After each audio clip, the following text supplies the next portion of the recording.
All right. Good morning, everyone. Look how small our class is today. So cozy. Yeah, we're doing pretty good pacing-wise. I don't know if y'all saw my most recent announcement, but I did post the entire test with the answers. I made that decision due to a couple reasons. One of them is that I realized I think even if I use similar questions, but just with a different paint job, that would still throw people off based on how the last test went. So I say that not as an insult, but as a okay, I think it's not too much extra work for me in future semesters to modify this exam. Now, it is just the answers, and that is purposeful. So if you go to the Test 1 Files tab, and where is it?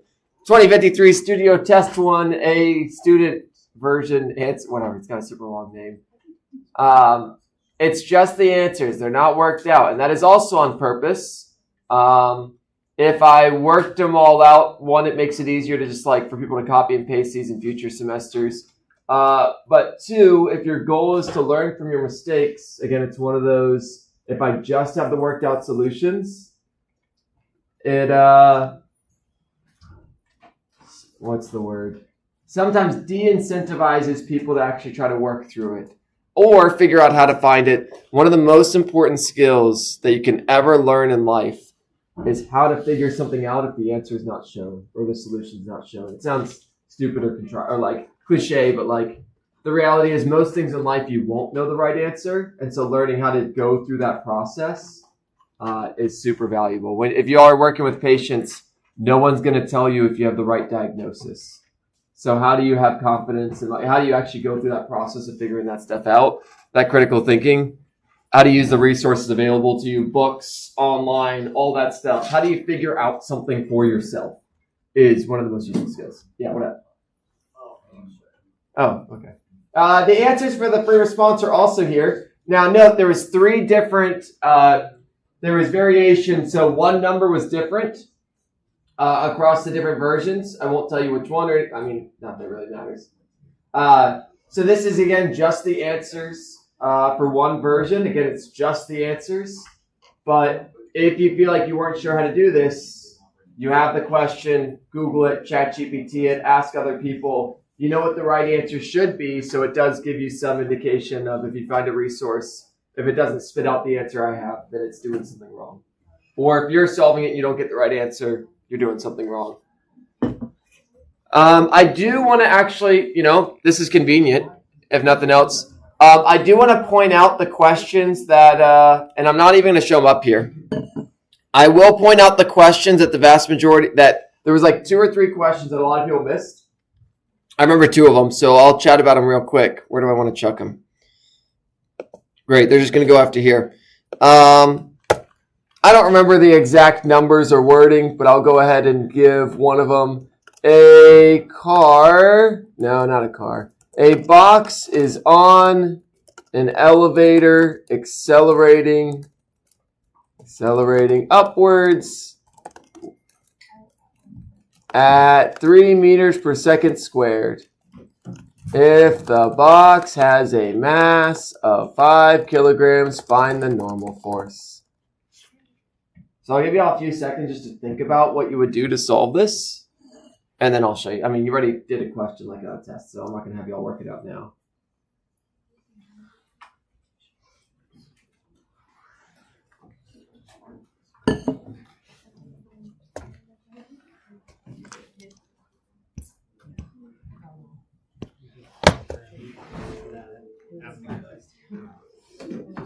If you multiply 5 times 9.8 and say that's your answer, it's wrong. So that was the most common mistake people made, is that people said normal force equals gravitational force always, and not always. And there was actually a couple problems, I think, related to this. So remember the process for every single force problem is draw a free body diagram. You have a normal force, you have a gravitational force.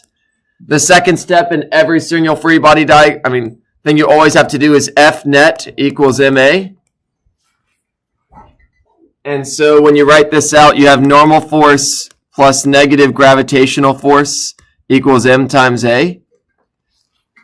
And if a equals 0, then sure, they equal each other. If a does not equal 0, then they don't. So Fn equals ma plus Fg, which is ma plus mg and yay. So there was that problem. I think there was one where I'm like pulling something up at an angle. There was another one where you're pulling a thing up at an angle, and it's the same idea where you have to realize the normal force does not always equal the gravitational force. Easy way to convince you of that is you can pick any object on your desk and slightly lift it up without it leaving the desk, in which case it's not pushing the desk as much, and therefore the desk is not pushing it as much. I can pull up on something without making it leave the surface, and that's going to reduce the force acting on the surface and so on. All right, so that was one. Another normal force thing I'd like to comment on. I did see a lot of free body diagrams for the ball in the air that were like air resistance, weight, normal force, but there's not a normal force from anything.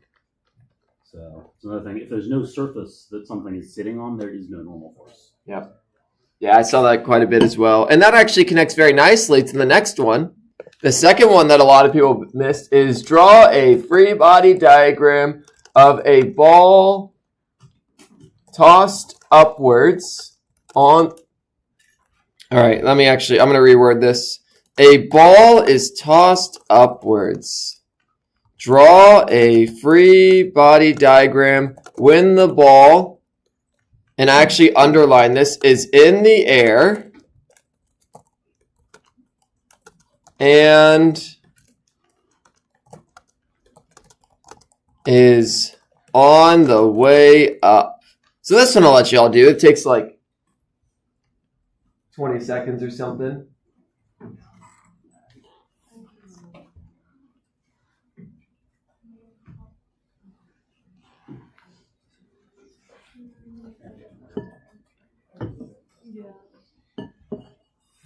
All right. So we draw the ball in the air and we say what's acting on it. Oh, and I even said in this problem, do not ignore air resistance. You generally ignore air resistance unless stated otherwise. I have stated otherwise. So you have gravity down, always on Earth. Don't need to tell you that. And then you have air resistance down. And then the mistake that a lot of people did is they said, oh, there's an applied force upwards. If you put that, then the question is, what's pushing it upwards? After it leaves my hand, I have a baseball somewhere. If I toss a baseball straight up, when it's in the air, what's pushing it upwards? And sadly, the answer is nothing. There's nothing pushing it upwards. When it's in your hand, yes. When it's in the air, you are no longer pushing it upwards. And that's the one that caught a lot of people. Yeah, it was thrown upwards at some point, but it's no longer, yeah. For the final, are you repeating a lot of similar questions from both of the exams? I will repeat. So the questions that people missed, you can almost guarantee there'll be a problem where the normal force isn't equal to gravitational force. And you can almost guarantee I'm going to have a free body diagram of something in the air because for some reason, this is the problem that also a lot of people missed my last class. And I tried to have a few questions. I tried to have actually a very similar question on the top hat questions was, hey, a ball's going through the air to the right. Draw the free body diagram for it in the air. And it was friction and air with gravity. So these ones, I can guarantee you there will be one of those because a lot of people missed it. And so that shows that I have to do a couple more questions on it and then retest, and hopefully it goes smoother next time. I'm just pulling up. I think there was one more, and I don't remember the last one. It might have been. Let's see. I mean, overall, again, I was pretty happy. As weird as it sounds, the 63% isn't bad. It's not terrible. As crazy as that sounds in physics, 63% I was actually... I mean, again, if you all look at my metric of above a 60 means you have some understanding. The vast majority of people are above a 60, and that makes me happy. Yeah. I'm like 70% done grading them, so I'll probably be done this evening. I will let you all know once I have those and once the grades are submitted, so that you know when you can come by and look at it. Oh, this version A. All right, so let me just go through this. So yeah, this was the most missed problem. Bob throws the ball straight up. Do not ignore air resistance in the air. More people pick D than C. And again, that's just a classic that people, and it's, if you did, we learned from the and that's where I gave some points back on that. Here's the elevator problem. This was the second most missed problem. Most people got, the most common answer was D, but then there was a smattering of other ones, with the one of gravity being the next most common. And then number 5, well, this one's interesting. Oh, yeah, number 5, I'll talk about real quick. A 800 kilogram car, here, I'll just copy it, accelerates from rest to 23 meters per second in 10 seconds. If the force due to air resistance is 1,000 newtons, what is the applied force pushing the car forward? So, boom. We're going to draw a free body diagram. If you ever hear the word force in a problem, that's like just a good rule of thumb. So you have gravity going down, you have normal force going up, you have an applied force pushing it to the right, and you have a force due to air resistance pushing it to the left. You could swap air resistance and applied force if you wanted to. It doesn't specify which way the car is going. If not stated, we assume to the right, but it doesn't change anything. So a lot of people realized that they needed to find acceleration, which is awesome. So VF squared equals, no, not even that. VF equals V naught plus AT. If you rearrange that, acceleration is final velocity minus initial velocity divided by time. And you get 23 over 10, which is 2.3 meters per second squared. Technically, it's negative because it's slowing down. So negative. Doesn't really matter too much in this problem. Well, okay. From rest to moving. Oh, apologies. I'm so used to things slowing down. Great. You didn't even have to bother with the negative. Positive. It's speeding up. Thank you. So then we do our, you could do the sum of the forces in the y equals MAY, just to be extra thorough. So this one's going to be the force of normal force minus the force of gravity equals 0, so they equal each other. Yay. This one's the applied force minus the force of air equals MA. The most common mistake here is people took the acceleration, multiplied it by the mass, and said that's the applied force. I.e., a lot of people found the net force. Net force is not applied force. It sounds like semantics, but they do mean completely different thing. The applied force is what's pushing it forward. The net force is everything together.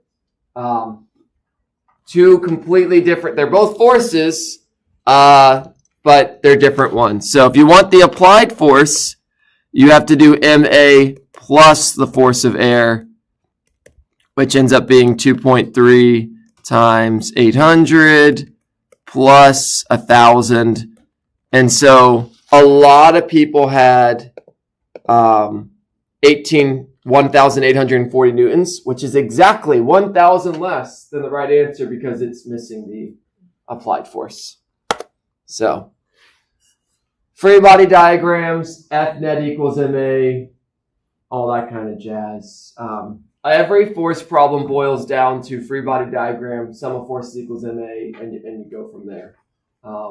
So questions like these, the reason I put these ones in here is I am ultimately trying to test the process. Do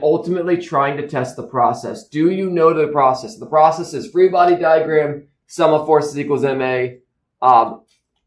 So the reason I put applied force here instead of net force is to see if people are going through the steps or if people are just saying, I'm going to do M times A without going through all the things. So do you know what you're solving for? All that jazz. Yeah, so these problems exist. Really, the reason that you'd want to look over these is for the final. Some of the skills from this do transfer. So, like as we do problems, you've seen that we reference forces still, and we reference velocity and all that jazz. Which is good. If you spend a bunch of time and you understand it, those skills continue to get used. If you don't, there is benefit in strengthening them. But the final is really where you're going to want to do that. So anyhow, it exists. Use it or don't. But yeah, there's all the things. Any questions, comments, concerns?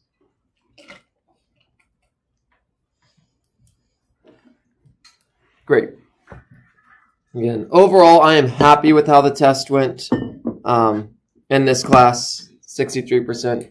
It's decent. Downright acceptable.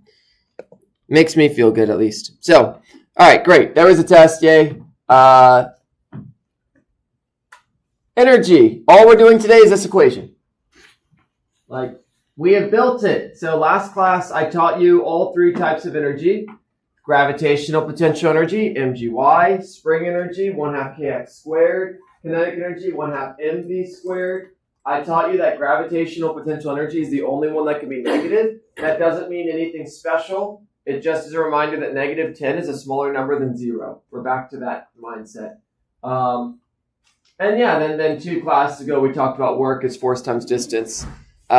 So now it's literally just going to be applying this to a bunch of problems. In my opinion, energy is one of the easiest things on the entire test in the class. It's one of the most straightforward, and the math is generally very simple. There's no system of equations. There's no vectors, all that good stuff.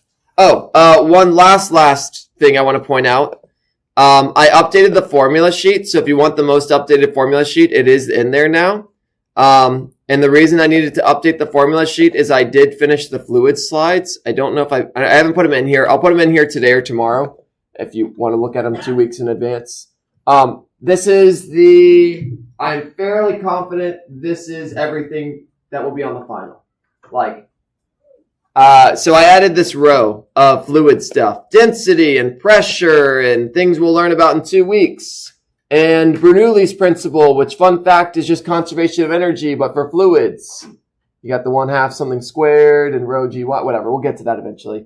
But yeah, this is accurate to everything. So at this point, I think if you print it, download it.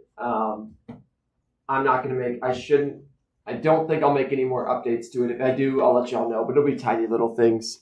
But yay, it's all there. So there you go. That's the last thing I want to mention. So yeah, let's go ahead and start doing some energy problems. That's all we're going to be doing. So half a class today we'll spend on doing energy. And then we'll probably start momentum. So remember, we're going to spend like a week and a half on energy. Today's the half day that's left overish.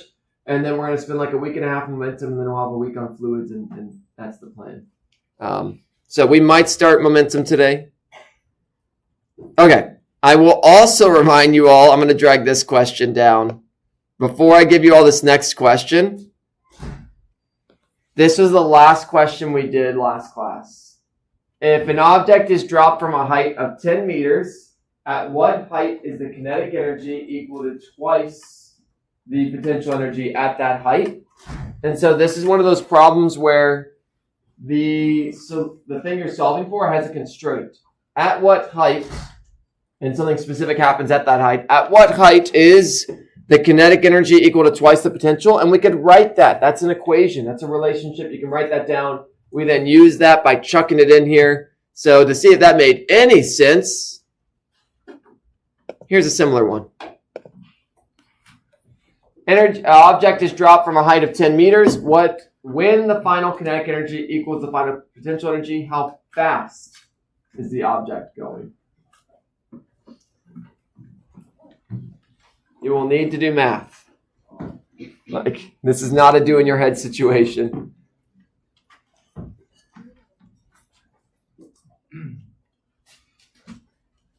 There might be a chance of doing it in your head, but I don't even trust myself doing this in my head. It's too much uncertainty even for me to do that. Oh.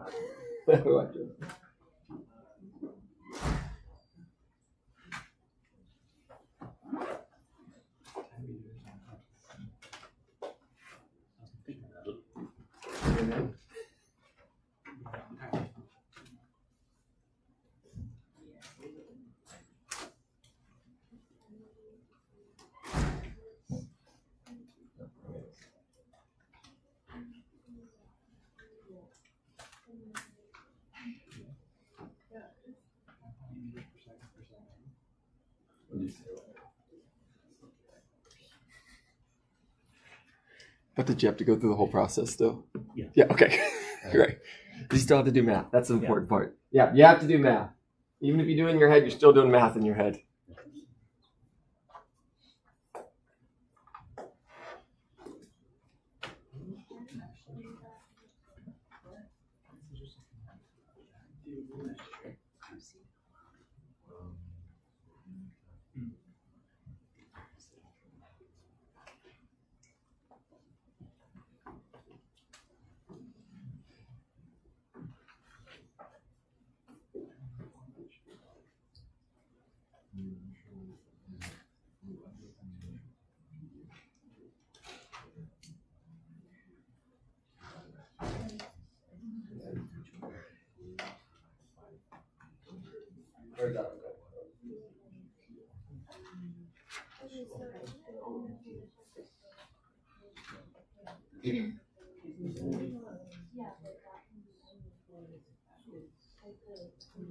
So what are you solving for?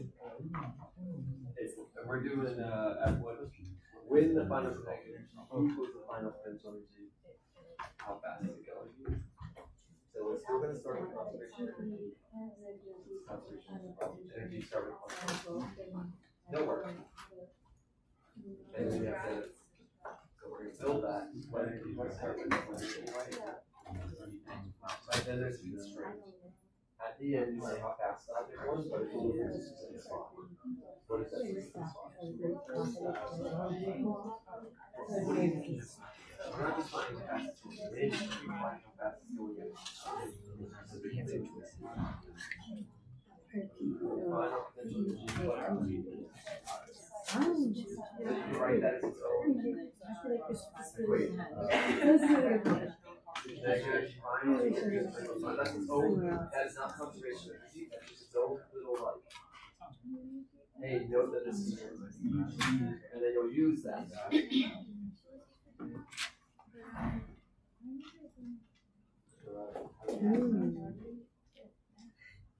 How's it going? Nice, nice. And then what's our constraint in this problem? What equals each other? And we can write that relationship somewhere off to the side. And then use that. You need the initial. So you got to build the conservation energy equation, and then you're going to have a separate equation. That works. The final kinetic energy equals the final potential energy. That's not necessarily. That's not. So I got an answer, but I'm trying to think it was wrong. So I didn't get an initial. You need the initial. Yeah. You need the initial. So build your conservation of energy. Build energy initial plus work equals energy final. Work. There's no work done here. There's no air resistance or applied force. And then you have a separate constraint. The constraint is you're solving for how fast it's going when some criteria is met. That criteria is an equation. It's not a conservation energy equation. It's just this is true. At the thing I want to solve, this statement is true. What's the mass of that? What's really cool is you don't need it. Even because I think you're finding the velocity. You are when you put it all together. Because for example, here potential energy initial. What's the equation for that? MGY. That also has M in it, so you can't actually solve a number for that. So you leave it as M. Okay, so it'd be 0 M. If my first is 0, I wrote it weird. Okay, so you decided to start at 0? Yeah. Where are you going to end then? Or should I start? It's Are you going up or down? You're going down, so I would. You could do that. Well, that's if you're ending at the ground. We don't actually know where we're ending. So in this you would start case, at 10 and end at 0. you would start at 10 and end at we don't know where. We don't know where we're ending, so you just leave it as yeah. Yeah.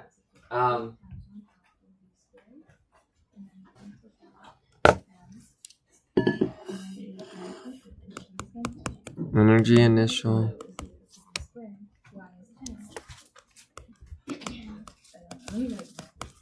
So write the entire thing in terms of variables. You actually can't really plug numbers in until at the very, very end. If you try plugging in numbers sooner, it does not work. Then you just got to write those numbers a heck of a lot more.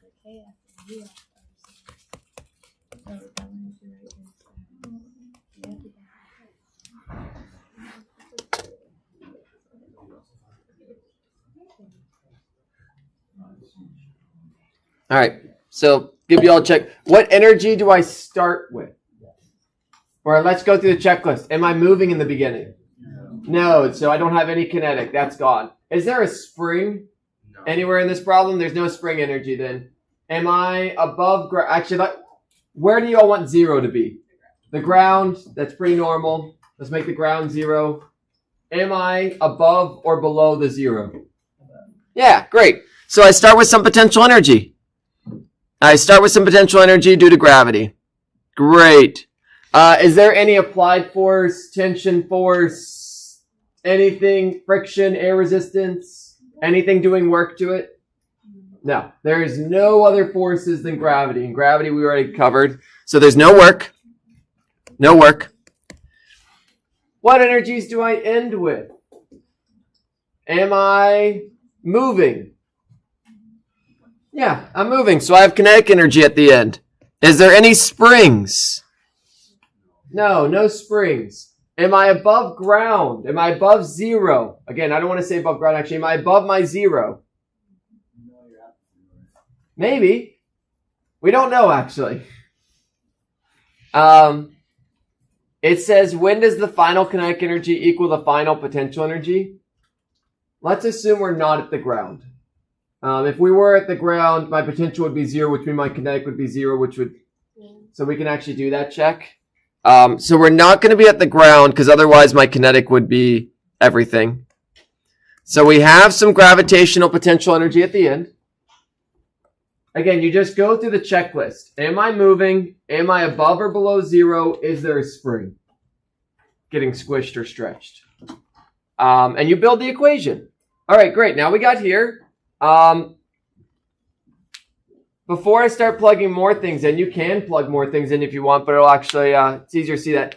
What are we solving for? We're solving for the velocity, the initial or final. When are we solving for this velocity? There's a constraint. There's another relationship that we're going to write down. It's not a conservation of energy relationship. It's just we're solving for the velocity when this happens. What is this happening? When the kinetic energy final equals the potential energy final. And I'm using U for potential energy. If you prefer, you can use PE. It doesn't matter. It doesn't change anything. As long as you know that U's and PE's are the same thing. All right. You can now make a substitution. Now that I've written that, you can put this into one of these. You need to make a judgment call on which one you want to put it in. Do you want to make the kinetic energy turn into potential, or do you want to make the potential turn into kinetic? I'm going to let you make that judgment call, and the key to that is what the heck are you solving for? Depending on which one you choose, it's going to let you solve for different things. Yeah, but try it out, and then after you make that swap in, then put the equations in for potential and for kinetic. Yeah.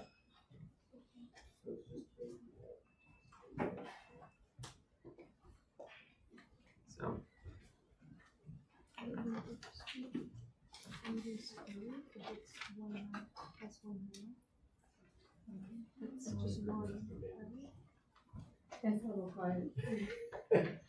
You're welcome. Yeah, it's interesting. I didn't know which way you might have more people or if it goes semester goes on, less and less people put the seems to be the ladder. I mean, they're online, some of them. Yeah. Online is, and working with other people, stuff like that. It makes a big difference. But that's why I let people, similar to college, Is that how you how to feel learn. too? Like, that is ultimately the biggest skill. Being in college, you are a better learner than people that have probably not. Ideally, you're a better learner than people who haven't gone through college. Ideally. Yeah. Some people escape through college, some not. Depends on the major. Depends on That's situations. Yeah, my wife is a psychology major. She'll profess that. Nothing wrong with psychology. It is an easier picture.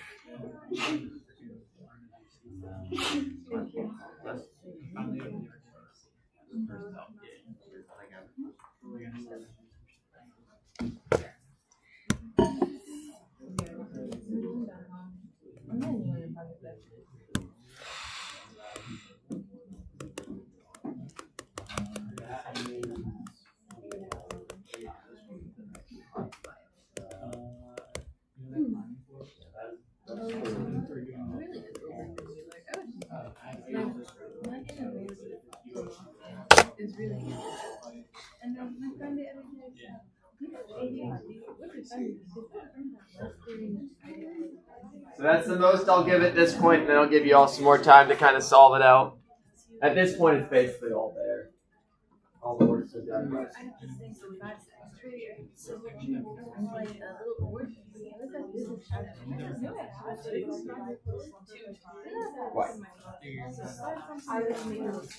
You did a great job, just like I did.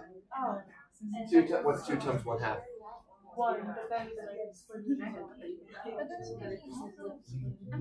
So whenever you multiply something, you just multiply one time.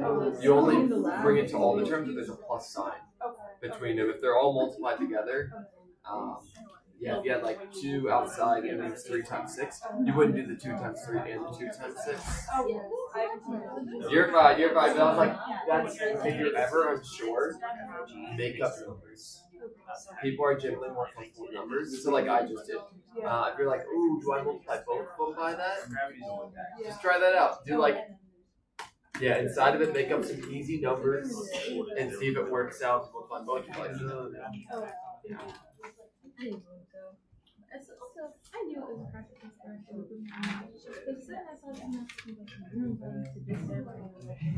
That's fine. How goes it? Did y'all reach a conclusion you're happy with? I didn't think I was going to get Yeah, this problem is to show you that, again, it's like the 2 people running. Find the time when their position equals each other. It's to show you that can be an additional constraint that you can use. They're more challenging because, it's not an equation on your formula sheet, it's one introduced in the problem. That's all that is. Time goes on, it gets easier. We realize your own equations. Yeah! An equation is just logic expressed in letters. It's not as bad as it seems, it's okay. The more you do it, the more fun it gets, I promise. It's like Stockholm Syndrome, right?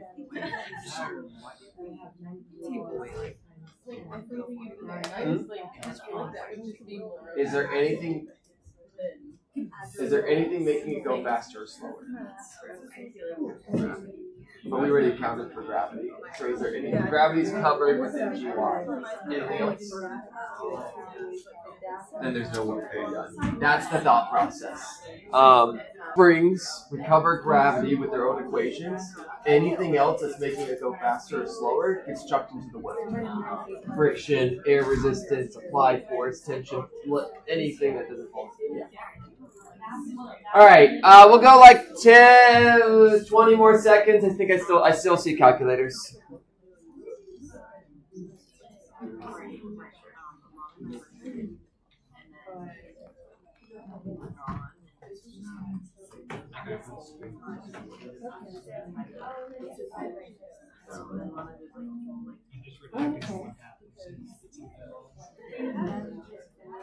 think I might have a couple. You said Alright. gravity, spring, and what else? That's it. Those are the only forces we've accounted for with equations so far. Because we have gravitational potential, we have spring potential. And then kinetic energy is a measure of how much its motion is. Yeah, so basically energy comes down to things gain or lose energy when they get faster or slower, i.e. kinetic goes up or down. If there's forces, that makes it happen. But we covered gravity with an equation, we covered spring with an equation. Anything else gets chucked in the way. We don't have equations for it. Alright, 5, 4, 3, 2, 1. Alright, so just to close out this problem, the mass cancels. If you didn't realize that, the mass is on both sides. If you divide it over, if both sides of an equation have the same variable, they go away. The 2 times 1/2, those also cancel each other in this problem. So the end result is that G times Y initial equals VF squared. So VF equals the square root of GY naught. And if you were a physicist, you'd be done and you wouldn't plug in numbers. But sadly, no one here is physics major, so you have to plug in numbers. I know, very sad. No, everyone wishes they could be a physics major. No. If everyone was a physics major, then I'd be out of a job. So I appreciate you all doing things that I'm not doing. Especially because I might get hurt one day. And a physicist isn't going to be able to help me. So, different jobs, different people, super, super important. That's useful. If you know the why, you can generally do some. Well, not always can you do something about it. Yeah, that's true. Yeah, physicists could probably tell you only if it's kinetics. If it's medical stuff, ooh, cancer, awful. All right. Yay! All right. So, there's 2 types of problems. One where there's work and one where there's not. That, either... So someone asked this question in this class. It's a great question. When is work being done? Basically, the question you ask yourself, is something speeding up or slowing down? If it's speeding up or slowing down, you say, what's causing that to happen? If it's a gravity or a spring, then those are covered. We have equations for those. If a gravity or spring is doing it, great, done. There's no extra things. If there's stuff other than a gravity or a spring, a tension force, so applied force, a friction force, any force that's not due to gravity or a spring means work is being done. That's the way to do these problems. Are you making something go faster or slower? Pretty much in every problem, yes. The answer will be yes. And then the next question is, if it's just due to gravity or spring, no work done. If it's due to something other than a gravity or spring, there is work done. And you have to do the FD cosine theta very likely and go from there. So,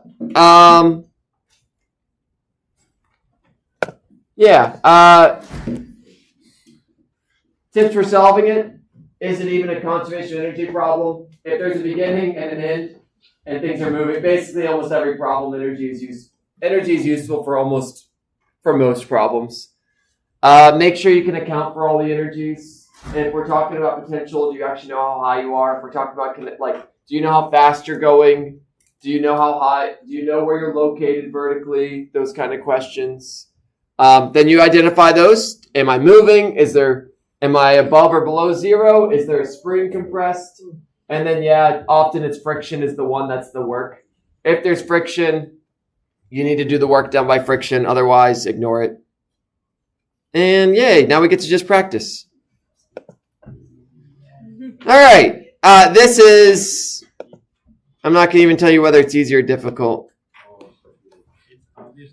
And the picture to the right, what energy does the ball start with?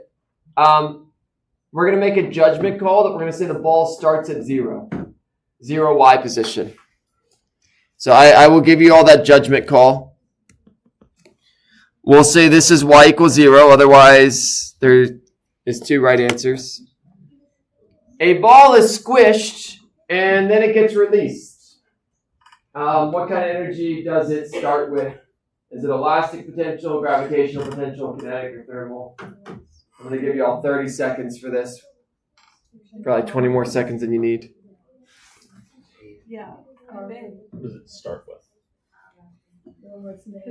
Start with. Where does it start? The one before that. What's the beginning? What's the end? Yeah.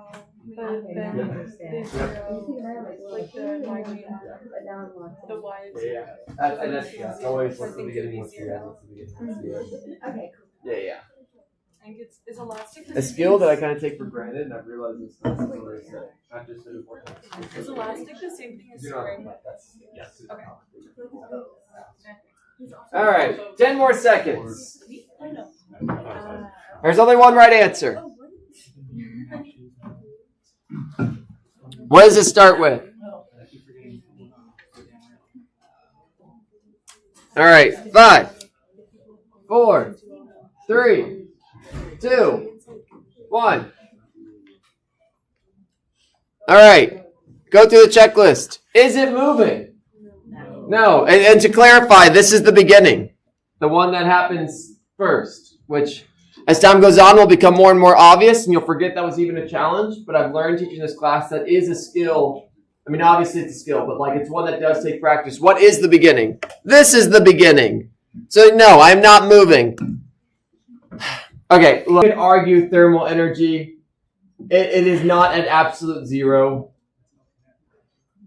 I will probably put it as a correct answer, even though I am not going to ask you about thermal energy. Do not try to calculate the thermal energy of the ball. Whatever. Is it above or below zero? It's at zero, so that gravitational potential is not there. Is a spring getting squished or stretched? Yeah, there you go. If it's below zero, it still has gravitation. It'll just be a negative number. And a negative is just smaller than a positive. Yep. If you're below zero, you do have gravitational potential. Specifically, you have a smaller gravitational potential than if you were at zero. Yeah. Exact same thing. Yeah, think of it like a spring is stretchy like elastic. Yeah, because I knew it was a potential. Yeah. And I ruled out gravitational, but I was trying to figure Elastic is another word for spring. I don't know why there's two words for it. I think you can have materials that aren't springs, but they act like springs. Anything that's stretchy is a spring. Anything that's stretchy, that when you stretch it and it springs back, is a spring. In physics, they're all the same. So that's great. Thank goodness no one put D. All right. Maybe you can guess what type of energy does it end with? We're going to make it start at zero still. We're still going to make zero the same thing. 30 seconds.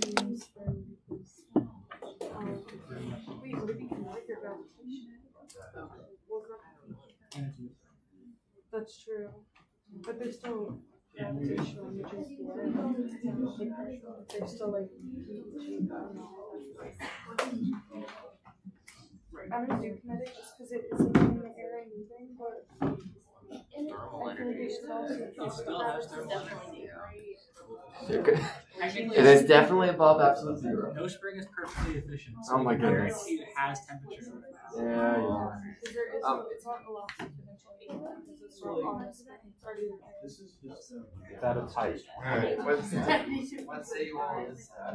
so there would be no gravitation. Okay.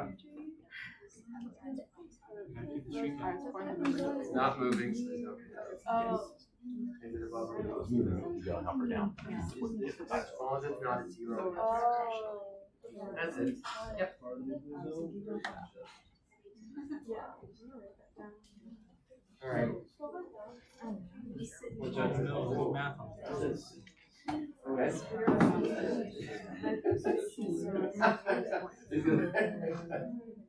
I'll go. Hear me out.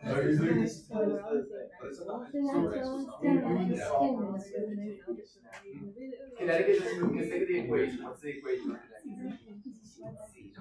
mv squared. Mass is never zero. Velocity is what?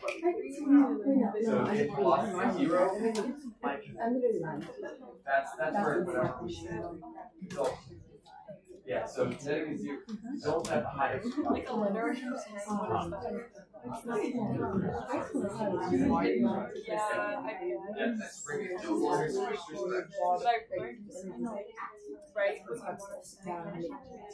Yes. Whenever I write results, like I'm like,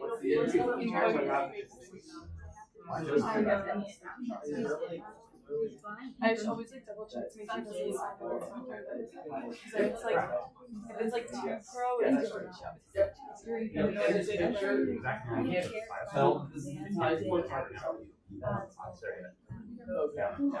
Because anywhere else it's moving. It would be kinetic and Even if it hasn't left. just goes to the checklist. Is it moving? Yeah, is it, so at this point, is it moving? So, Yeah, right. Is it above or below zero? Then it has gravitational potential. It has kinetic movement. but like Is the whenever I'm spring really switch tired, constructed anymore? No. So there's no spring. yeah. Well, it's just But like, doesn't the spring now, like is this is zero. The spring is zero when it's not squished. Yeah, but the ball can't reach zero. So are you asking for spring or are you asking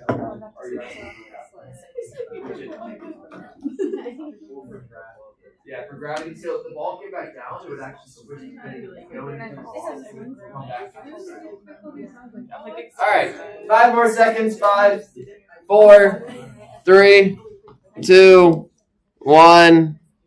Ka-chow. Alright, so our final is here at the highest point. Am I moving? No. Is the spring stretched or squished anymore? No. Am I above or below zero? I'm above zero, so that's the one. I am. There is technically thermal, but we're not doing that in this class. I really shouldn't even have it as an answer. It's my fault for giving people that. I mean, no one picked it, so it's fine. All right. So now we jump into problems, y'all. Now we just start practicing. This is the checklist you go through. This is how you build conservation of energy problems. What do I start with? What do I end with? A boy throws a ball of mass 0.25 kilograms straight upwards with an initial speed of 20 meters per second. When the ball returns to the boy, its speed is 17 meters per second. How much work does air resistance do on the ball during its flight? Draw a picture. You need to identify the beginning and the end. The picture is going to help you identify the beginning and the end. Where it's located, whether it's moving, whether there's a spring being compressed. A picture will help you make those judgment calls. Otherwise, you're going to try to picture in your head, which is great. The more you make your brain work, the more likely you are to make a mistake. Drawing a picture helps you organize the visual information that your brain is processing. So when the ball returns back to the boy, like what?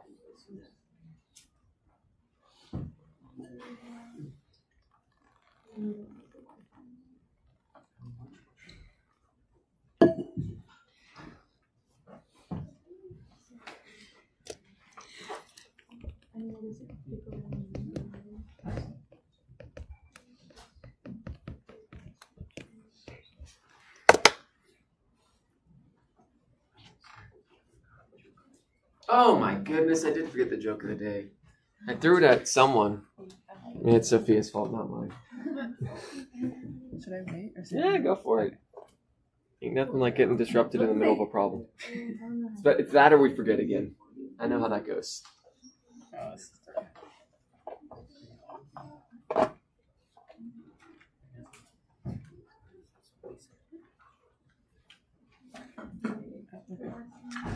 So, why do cows have hooves instead of feet? Because they lack toes. When I have hooves instead of feet. No. Cows.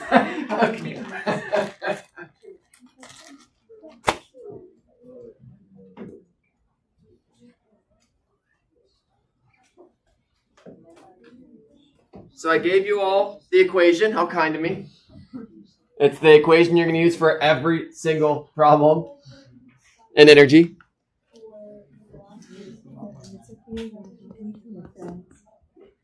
All right, there's a boy and his ball. There it is. That's is the ball. This is my beginning snapshot. Is it moving upwards? Yeah. Initially, the boy tosses it upwards, right? So my ball is moving upwards initially. Great. If you want, you could kind of chuck that on here. V initial equals 20 meters per second. Yay. Great. That's my initial. Let's draw a snapshot. Let's draw a picture of the final. Where's the ball at the end? Back in his hand. So this is my initial. My final is the boy. And where is the ball located? These pictures, on these pictures, we're going to draw how fast it's going. We're going to draw what's relevant, which is basically, is it moving and where is it located? Those are basically the only two things you need for energy. So it's back in his hand, and which way is it moving? Down, how fast? We can put the negative. What's really cool here, for energy, we don't care. You can't, it's good to put the negative. I like that we're doing that. But kinetic energy is squared, so that negative disappears, which is nice for us. But it is a good practice to do that. All right. Remember, whenever you all draw a picture, you have to make a judgment call. Where is 0? Where is my height going to be 0? Where would you all like to make it so our problem is really easy? The boy's hand. If you make the ground 0, you can do that, but do you all know how high the ball is? Now, fun fact, it won't matter. It'll cancel out either way. But pro tip, pick one of your places as it's generally a good recommendation to make y equals 0, either where you start or where you end. And if you end where you start, then you definitely want to make it 0. Makes your life easier. Otherwise, you're going to do extra math for no good reason. If you decided to make y equals 0 somewhere else, you get the exact same answer, but it'll be a little bit funkier. And then, go through it. What energies do I start with? What energies do I end with? Is there anything doing work?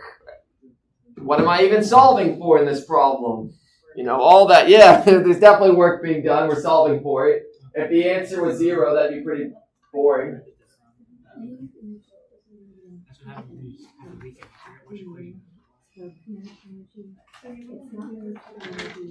That's why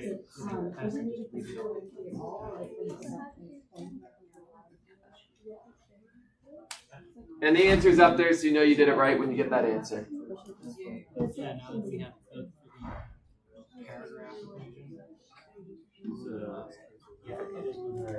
paragraph. Oh, we could have it. What do I say? There's always what energies do I start with? That's what the arrow You can set a different one. So we're starting at Go to 0 the or ending at 0.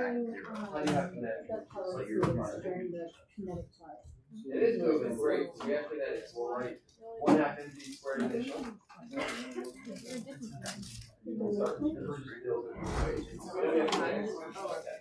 Or you can use that's fine. Both are fine. Both are fine. Great. We have kinetic. What's the other two? Okay. Next energy will change. Cool, okay. Gravitational potential. What's our criteria for what we have? We're trying to plug in that microwave. We're above or below 0. Are we above or below 0 with the Alright, so we're going to say 0 where we actually start. That's acceleration. No gravitational potential. Because once that line is what's energy? Is there any springs involved? So you always start with kinetic. Is there any work being done? So then we do plus work equals. What energy do I end with? Well, is it moving? Is it above or below 0? Is it spring? So that means you have to break that down more. Do I have any gravitational potential at the end? Is it still at 0? And there's no springs involved.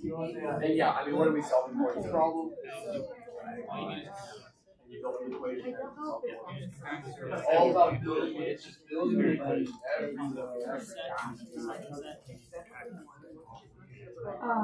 Like the work done already tends to be equal to the kinetic energy initial on the surface and the final.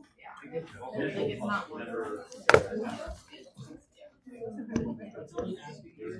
that's why you get like 4 over there and here. Yeah. And then it's plus or minus.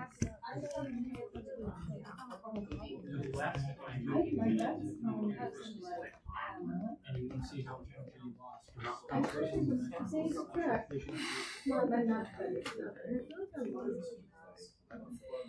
All right, I wrote down our givens. What are you even solving for in this problem? If you don't know what you're aiming for, you'll never reach it. Or if you do, it's by pure jump chance and luck, and that's not how you generally don't want to go that way.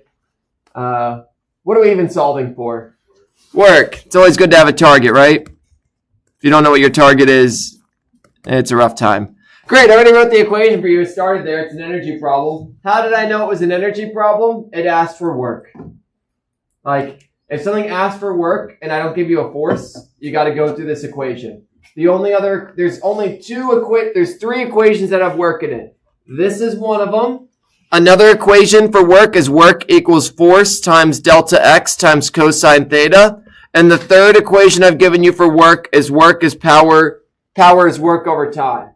So when you're making a judgment call, you basically say, do I have the force? No, okay, I can't use that equation. Do I have the power and the time? No, I don't have those either. So you're left with the energy one. This is kind of, as you do these more and more, ultimately that's kind of the checks that you start to do without even realizing it.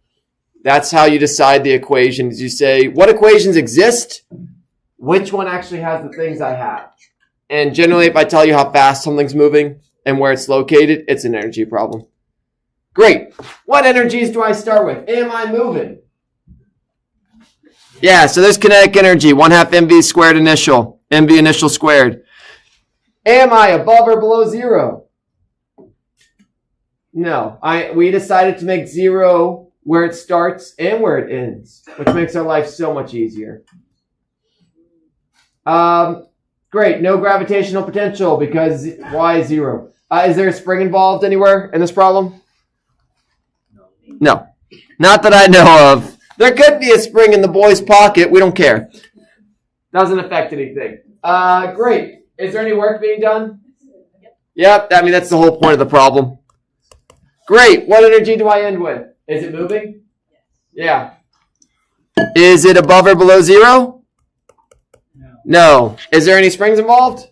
No. If it sounds like repetitive, I am repeating I'm doing, because this is how you do the checklist, and this is how you solve these. This is the checklist you go through. As you get better at this, you won't have to explicitly go through the checklist in your head. I do not explicitly go through the checklist in my head, but my brain, in the background, knows to think about those things. It says, oh, it's moving. It's like I'm secretly doing the checklist. Even just because I've been doing physics for a while, I still have to do the checklist. Whether I realize it or not, I'm doing it. All right, so then you plug in the numbers, and it's easy peasy at this point. So 1/2 times that 20 squared plus work equals 1/2 times 0.25 times, again, if you really want, you can put the negative 17 in here. It's going to get squared, and the negative's going to go away. I generally, if you're going to square something, don't bother putting the negative in there. If you put the negative in there, you're more likely to make a calculator error than just if you realize, I know it's going to get squared, don't even bother. So I am actually going to get rid of this negative because I know it's going to go away anyway. Make it less likely for you to make mistakes. At some point in your life, you will square a negative answer and you'll get a negative response and you might not catch it. It will happen to you if you do enough math. All right, so work equals, you rearrange things. So it's going to be 1/2. Oh, I don't want to rewrite it. At this point, I'm just going to trust that you all can do the algebra there. For space, If you're not sure, it's good practice. It's negative. Does air resistance make it go faster or slower? Slower. It's negative because it's taking away energy. Makes sense. Our final answer should make sense. If you all get a work due to air resistance that's positive, then you're telling me air resistance speeds things up, which is not reality. So, again, one of those checks. All right, we had so much fun doing this one. I'll leave this up for a few seconds in case you missed it. That's energy-wise, literally all we're doing is problems today. I had to teach you all the skills to be able to kind of get to this place, but then it's just doing this again and again and again and again and again. So leave that for a few more seconds.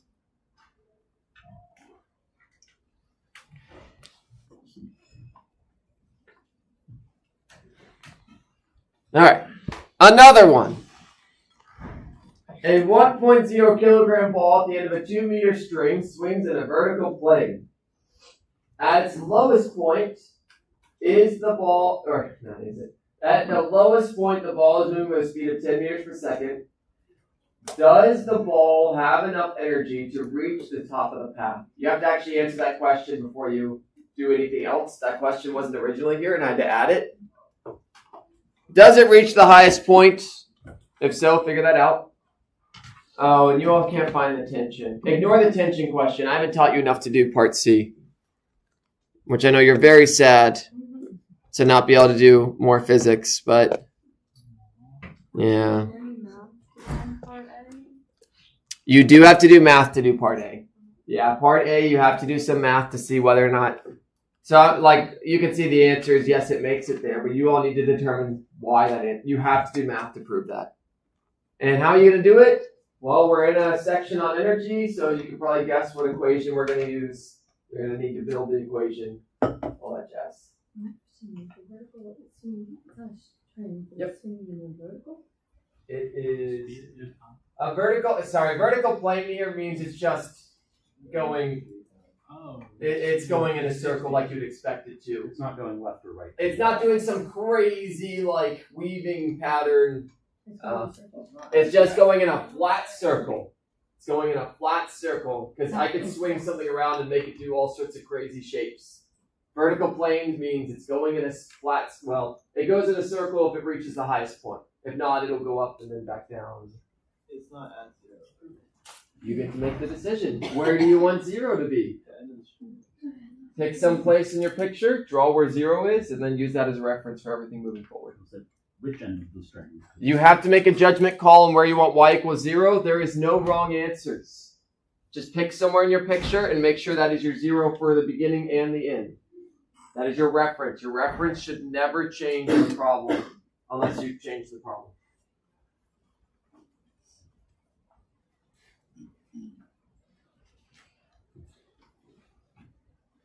If you don't draw a picture, you're going to have a hard time with this.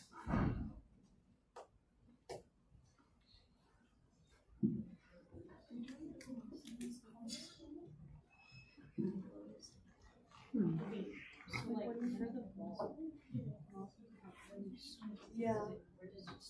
Okay, so At its lowest point, the ball is moving with a speed of 10 meters per second.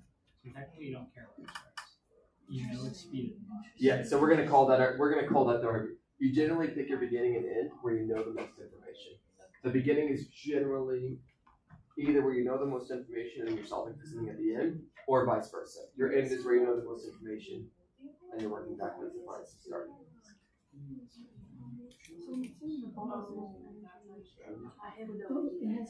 What draw the side of 0? Okay. If it's at the highest point, what would it say? There you go. I'm just doing the. You make a judgment call. You could totally become middle 0, and then your initial height. If you made the middle 0, what would be your initial height? -2, and then what would be your final We're height? solving the first velocity on the top. The difference is still 4, and that's we always just care about the difference between the two. Right, Yeah. but like you're Yep. That's why it doesn't matter.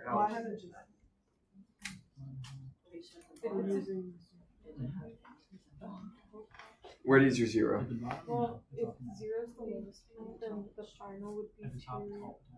Actually, that's not true. Make a judgment. Where's your 0? That's you have to make. In the middle of the circle. So you can make it there. That's fine. You can make that 0. in that case, where does it start then? What's its position if you make the middle of the string? You can do it. This has to be -2. Which is fine. Nothing wrong with that, but it's extra work. It's a little bit extra work. It's not much extra work, and that's where like choosing where 0 is just makes it like a little bit easier if you do it. But it doesn't. You get the same answer. It's still totally solvable either way. All right, I love these pictures. This makes me very happy to see people's pictures on this. So the beginning is going to be at the bottom. Is it moving? Yeah, which way do y'all want it to move? Right, sounds good. A fun fact we're going to learn at the end of the semester, we're going to do stuff going in circles. Things always move, when you're going in a circle, the velocities, it's called always tangent to it, perpendicular, whatever. We'll get to that when we get to that. But yeah, you all know how balls spin on strings. So that's my initial velocity. Let's define our 0. Where do you all want y equals 0 to be? You have to decide. No one's going to decide for you. End of the string. Where it starts. Is it in the string also where it starts? Or do you want it in the middle? No. We are going to make the bottom y equals 0. I'm going to show you all it doesn't matter what you pick as long as you pick something. We're going to pick that as 0 though. All right, great. We want to ask ourselves, does it make the top? So what would our final be in that case? Yeah, if we draw a picture of it, the final is going to be up here. And if this string is 2 meters tall and this is 2 meters, then that's going to be y equals 4 meters. So that's our initial and that's our final. Now the question is, does it reach that? Because if it doesn't, originally this problem didn't have that. And you actually had to kind of do it in the background and people didn't know to think about that. And so I added it explicitly. Great. You know, what do we know? We know the mass. We know the initial velocity. What are we solving for? It's kind of long. I'm just going to highlight it. Does it reach the top? Right, that goes there. Oh man, what equation are we going to use? Anything with the beginning and an end, energy is so good. Like, it's just so good. Energy initials plus work equals energy final. Yeah. Would the velocity final also be 10 because it's in a circle? It's a good question. Or would you want us to like solve? Yeah, so let's make a we're gonna have to make a judgment call on that when we get to the final. So we're gonna have to answer that question. It's a good question. So at the bottom, what energy am I moving? Yeah, so what energy do I have? Kinetic. mv initial squared. Great. Am I above or below 0? Do I have any gravitational potential energy? No. I'm at 0. We chose 0 to make our life easier. Is there any springs? No. Is there anything making it move faster or slower? Air resistance? Anything like that? Yeah, and so someone raised a good point. There is tension. There is a force of tension, but this is a really important point. Which way is tension? Inward. Tension is upwards here. And so this is a very, very important point. What's the angle between the direction of motion? If it's going to the right and the force is up, what's the angle between those? 90. If you all remember the work equation, work is force times direction, how far you go times the angle. If the angle is 0, if the angle is 90, what's cosine of 90? 0. So I'm just going to kind of jot this down up here because I think it's really interesting and people kind of might have not even thought about it. Cosine of theta. The fact that theta is 90 makes this 0. This tension does not make it go faster or slower because it's not pulling it in the direction it's going, nor is it pulling it opposite the direction it's going. It is not making it go faster or slower. It is just changing the direction of it. So. Yeah, kind of, yeah. Pulleys can make things go faster. But yeah, it does change the direction, which is good. No, but I like that connection still. Yeah, if you're pulling something perpendicular to the direction it's going, you're not going to make it go faster and slower in the direction it's going. If you are in a car and you're driving and somehow someone picks up your car, it's not going to make you go faster forwards or backwards. Kind of thing. Whatever. So no work done. Equals, at the highest point, someone had the great question, is it moving? And so we want to ask ourselves, does it have enough energy? We want to ask ourselves, can it, at the very minimum, reach that highest point? And if you just barely reach the highest point, how fast, what's like the minimum velocity that 0 is the minimum velocity? That means I made it. I at least made it to the highest point. So we're going to say it has no kinetic energy at the top because we want we want to just say, can it make it? We don't want to say, can it make it and can it move? That's too much work. We just want to say, can it make it up there? Not can we make it up there and be moving? That's too high of a requirement. So no kinetic at the top. We want to just make it there. And then, great. Do we have potential? Yes. Yeah. MGY final. Do we have any springs involved? No. Great. So then you all do this math and you basically check if this thing's moving 10 meters per second, how high could it go? If it cannot go 4 meters, then it does not make it to the highest point. If you all find that Y final is 3, it doesn't make it. If you all find that Y final is 5, it makes it. You have to do the math.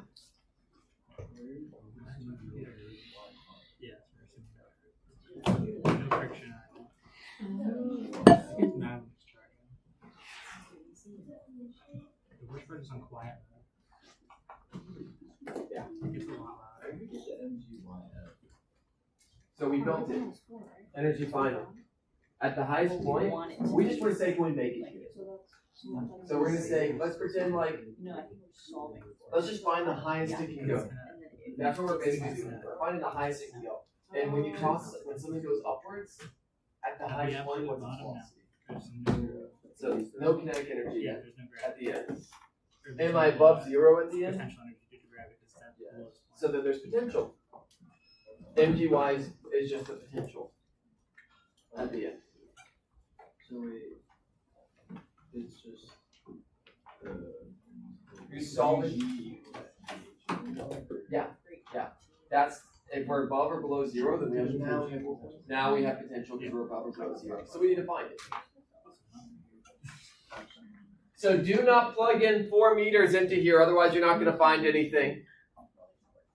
Your goal here is to figure out how high could I go? How high, if I'm going 10 meters per second, how high can I go? If I can go higher than 4, then I can definitely make it 4. If I can't make it to 4, then I can't make it to 4.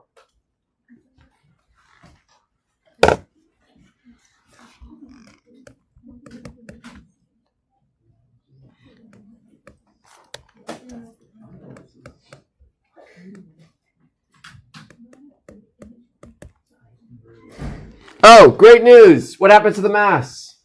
It cancels. Basically, if you never... Mass always cancels if you don't have work. If you have work, then the mass doesn't cancel. Oh, or if you have a spring. So mass does not always cancel, but if you do notice that it cancels, it makes your life a little bit easier. If you're like, man, I don't want to make a mistake, then leave it in there.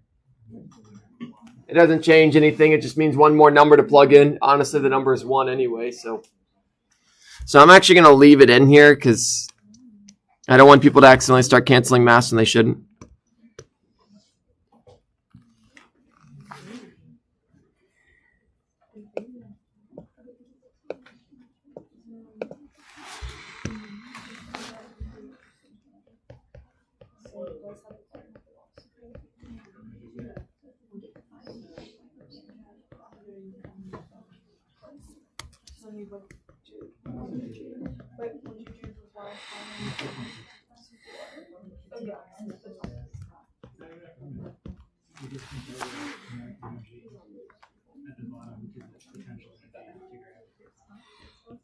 All right, great.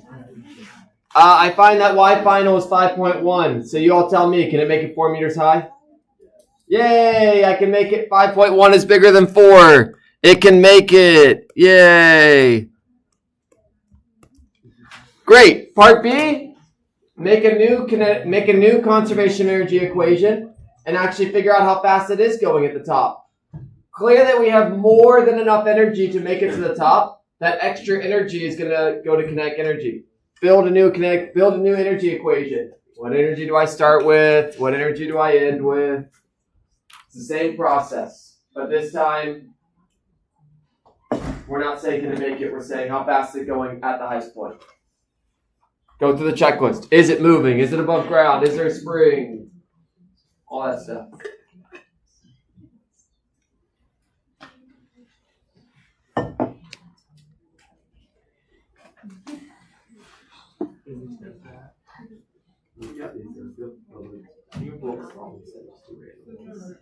It's like the ones at the end. If you're bored, if you're good, you're chilling. I was like, maybe like, man, I want. Then now you can just plug in this one.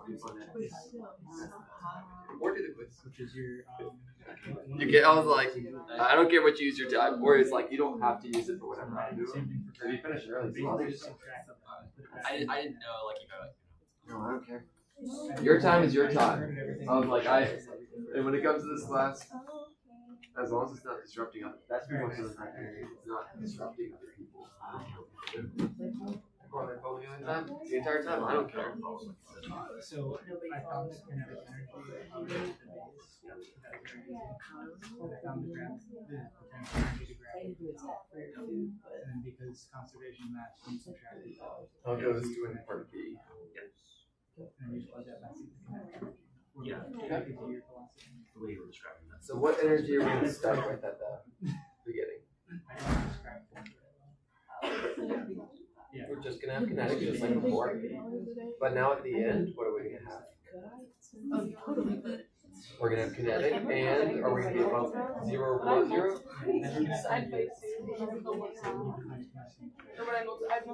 At the highest point, and so you now have So do you know how much what's the gravitational? yeah. So get rid of the 1/2.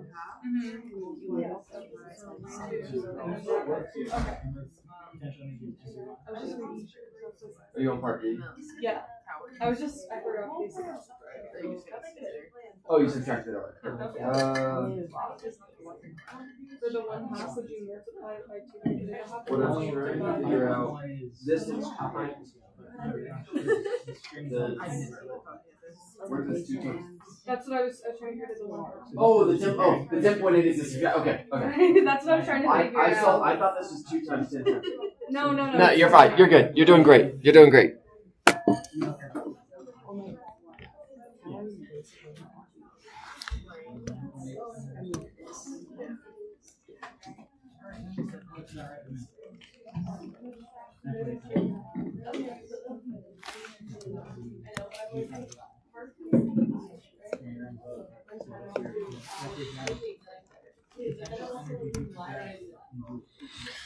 So yeah, it's just like what we did in part A, except now you're solving for something different. What are we solving for? We're solving for the final velocity. So we're going to build the equation. Again, every single problem is building the equation, which might sound tedious, but as you all do this, it gets really quick. I keep mentioning every single step so that I can train people in doing those steps. But as time goes on, you'll start asking yourself those questions as opposed to needing me to do it. All right, in the beginning, are we moving? Yeah, we're moving. We have some initial kinetic energy. In the beginning, am I above or below 0? I'm at 0, no potential. In the beginning, is there a spring involved? No, great. Is there anything making it go faster or slower? Any work being done? No, great. Great, at the highest point, am I moving? Yeah, that's the whole point of the problem. We realized we made it to the highest point. Now we're asking how fast it's going to go. At the end, am I above or below 0? I'm above 0. So we write the potential energy term. At the end, is there a spring being compressed or squished? No. Plug in the numbers, solve for VL. The challenge is building the equation, but that challenge is minimal after you do a few of these. It's the same process. Energy's great. You'll believe me one of these days if you don't already. No. I mean, let me rephrase that. It's a solid movie. That was from OpenStack. So I was like, yeah, sure. I just saw that and that was funny. Yeah. No, it's a. No, that is what you do. It was a nice, not boring example. It's every problem is you launch a thing, someone throws a ball, someone takes a thing. So this one at least launched a cow. Yeah. It had some flair to the problem. Yeah.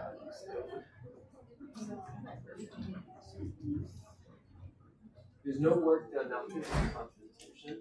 Actually, two changes.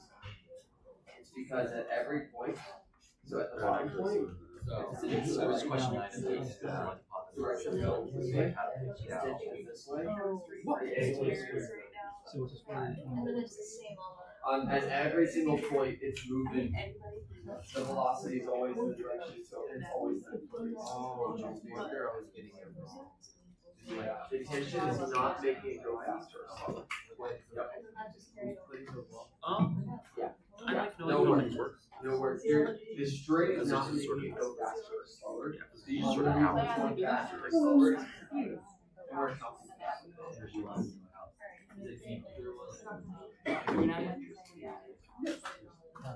It should be two-dimensional. Just like in general, my work is. So you can do that string. I like that. Yeah, it's only 2 minutes. Yeah, it's literally What energy we start off at the lowest point? So for question A, you were just trying to figure out if you could What go energy do higher we have? than I got like the string. I don't know. I think that whole way of doing it was a bit Do we have gravitation? It's just moving. Like when you're At this point? when you're plugging in Wi-Fi, why this time you would plug in 4 meters instead of 5? Remember, that was the original problem. We're swinging the next move. So it has to connect.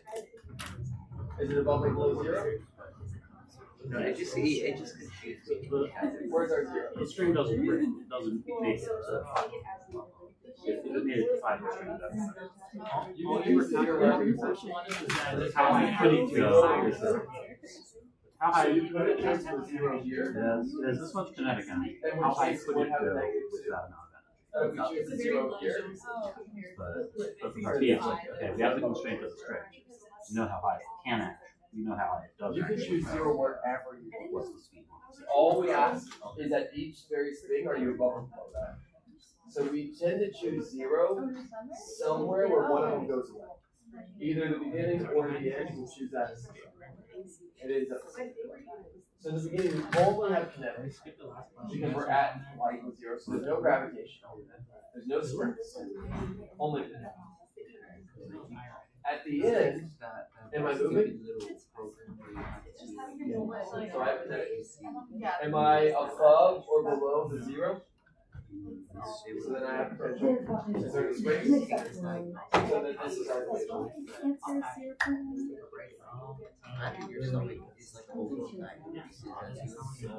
The answer is 4.6. As velocity time is what we saw before. I know this is 50. Alex. That's 50. That's this. This is or right Okay, so Not sure why. does I did I mean, it's the lowest secret.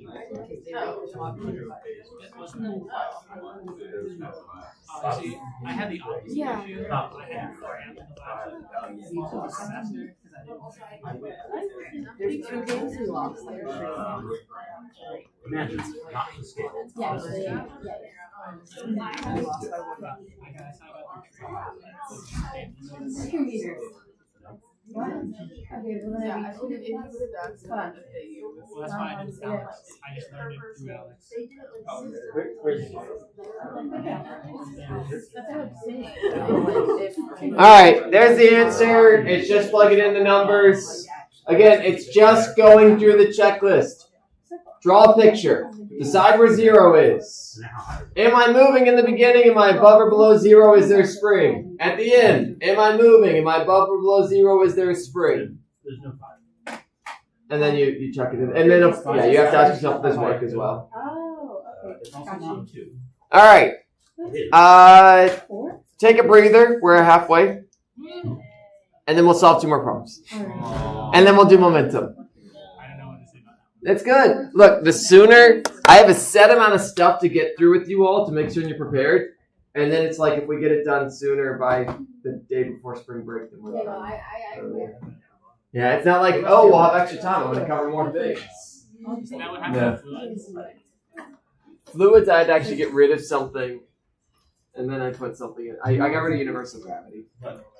Is fluids easier than universal gravity? Fluids has more. I put fluids in because I'm like, it seemed very, very relevant to you all.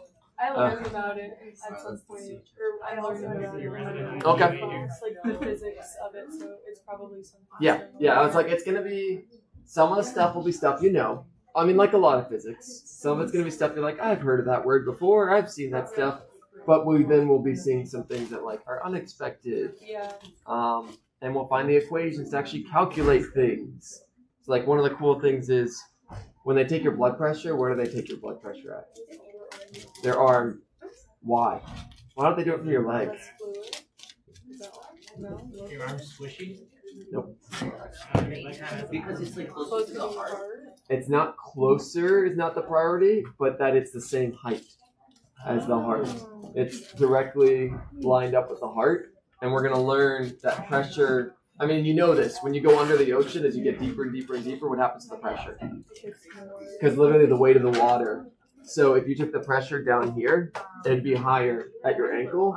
Your blood pressure would be higher unless you're laying down. And there is some complications there as well that like probably also weird things happen when you travel some distance. But yeah, we take it here because yes, there's a little bit less travel because pressure might decrease due to complicated things. So we won't cover in physics.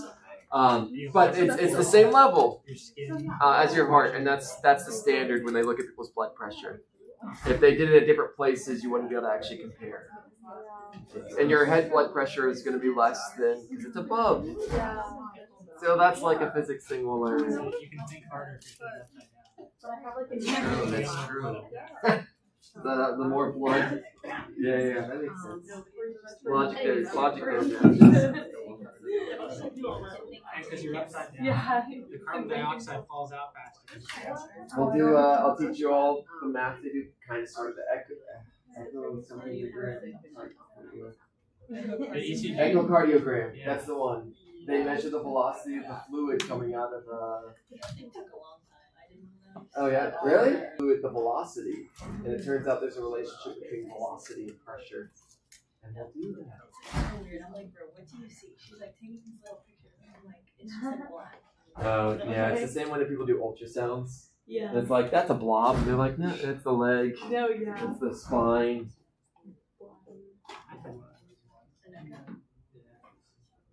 No, I think we said You just because you went to the I checklist. overdosed on caffeine. What? Higher two years. Yeah, I felt like EKGs. And they're like, oh. So you just check all three times. At the beginning, is there kinetic, is there gravitational? Was that very hard? Those things. Yeah, I had Basically, you're starting to. I write out this whole. Yeah, safe. So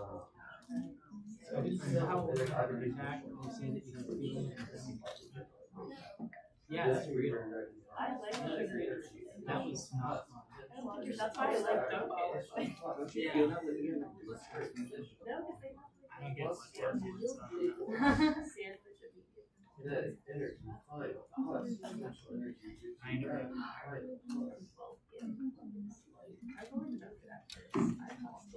So then all you're doing is going But also the lab's always If like, so, do you have like, why is it so so much annoyed water that flow I'm not through taking Yeah, I know. Is this That's what you so what? I don't have to think about it. I did a stupid chart and I feel She can struggle or the. something. Yeah. Like, all of the In the last 10 minutes of class, I finally started getting rid of I that. would just make What is this problem? Yeah. After the second draw, you have to have a big I saw somebody in So my we go through a checklist. building that was using support. And I was No, you're good. We were just chilling in the room. Damn. Not laugh. Yes. You always have to have Alright, we and should that's why I like that. I should buy it.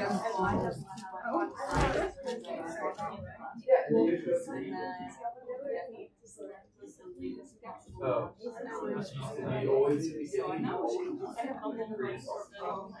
Yeah, that's how you do it. You're basically going to It just like ruined them for me. That's all right.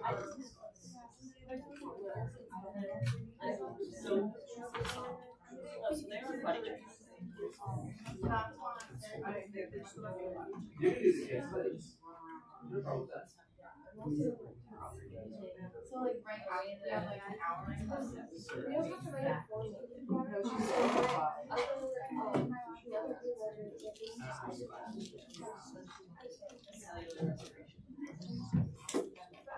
Mitochondria. Yeah, so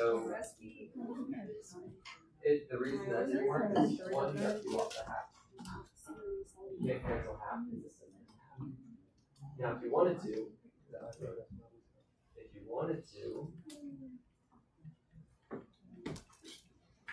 you could multiply everything by 2.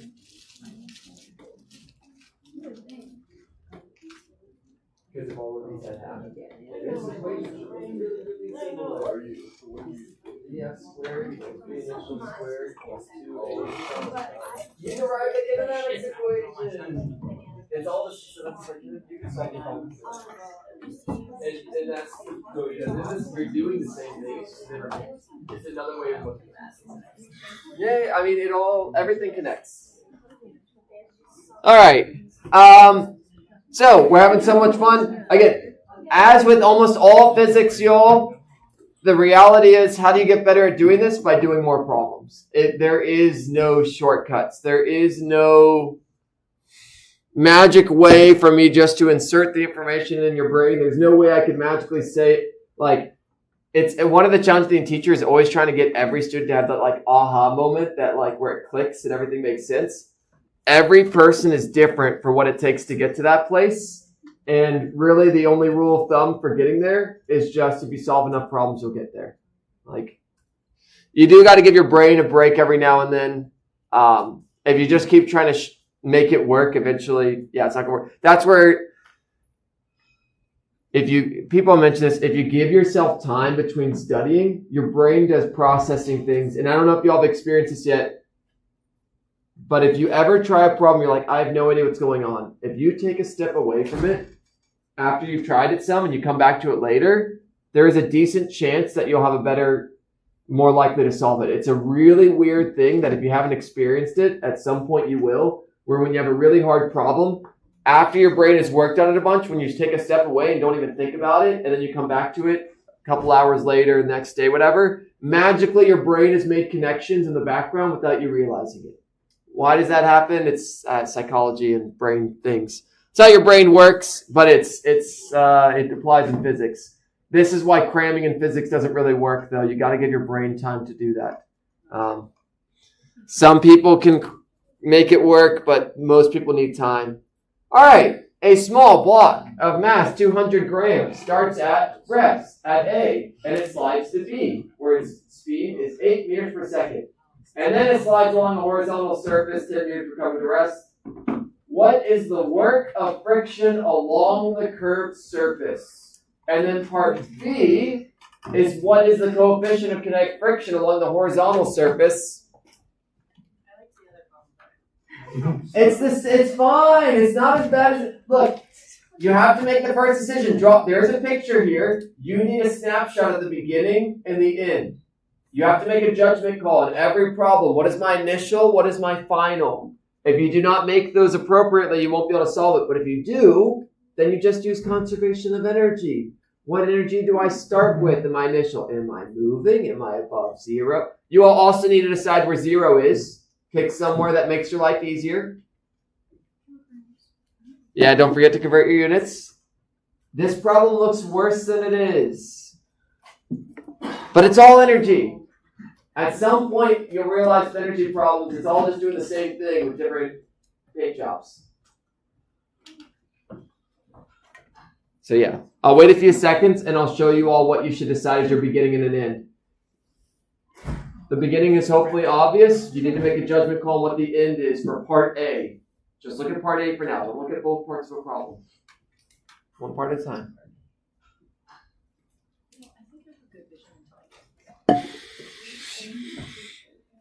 It is in the problem set as well. If you want to, if you have anywhere to pull that up. Oh, it's also behind you. That's why they put some new projectors. That projector didn't used to exist, so yeah, they added that one back when I was at LA. We only had the two. That's what Sophia is. You have 20 different kinds of teaching assistants. Learning. There's rules about who you can let grade things. Well, fun fact, yeah, we do have undergraduate TAs who they grant things as results. See, I'm a big fan of corruption. What? No, not take. Wow. At least maybe more.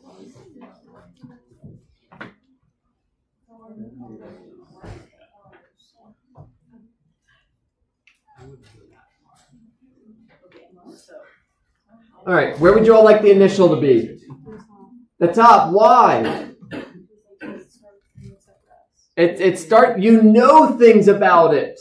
You pick your initial as some place that you know the most information. At the top, you know basically everything. How fast is it going at the top? 0. That's really handy. Great. What else do you know about it? It's 200 grams. You know its mass. We'll check that over here.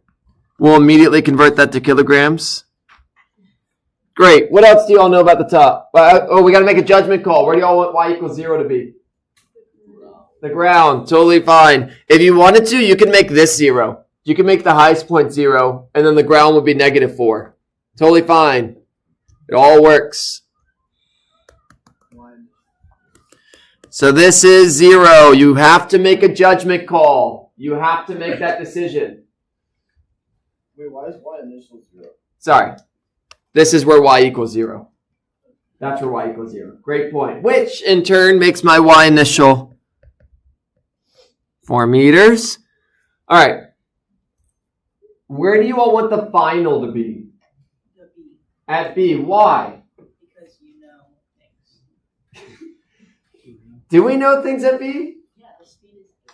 Oh, we do know the speed at 8. Great. And the other thing you need to make a judgment call on, the place where you decide the final, what are we even trying to solve? The work done where? Between what 2 points? The work done along this path. So if we want the work done along this path, we should probably know its beginning, and we should probably choose the end as where the end of that path. The end is chosen based upon to let you find what you need to find. So if I want to find the work done between those 2 points, I want the beginning of that path, I want the end of that path. Then I can find the work done between those 2 points, and that's what I want. Great, and yeah, that's going to be my final. I want the work done on that path. So hey, great, I know its final velocity. What's its position at that spot? 0. That's a final. All right. What are we solving for? The work done by friction between points A and B. I'll put that here. You don't have to, but build conservation of energy. Find the work. What energy do I start with? What energy do I end with? Was there work done?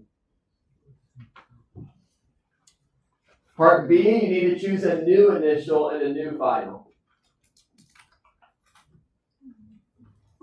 So I'll give you all that hint. If you got through part A, part B, you need to choose a new initial and a new final.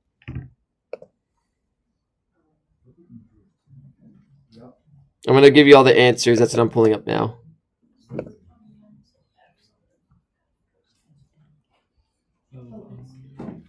Oh, that's all crazy.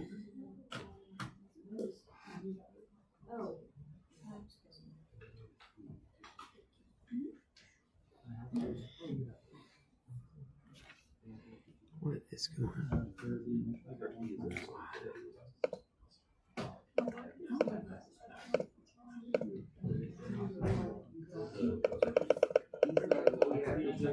I didn't just gravity and work.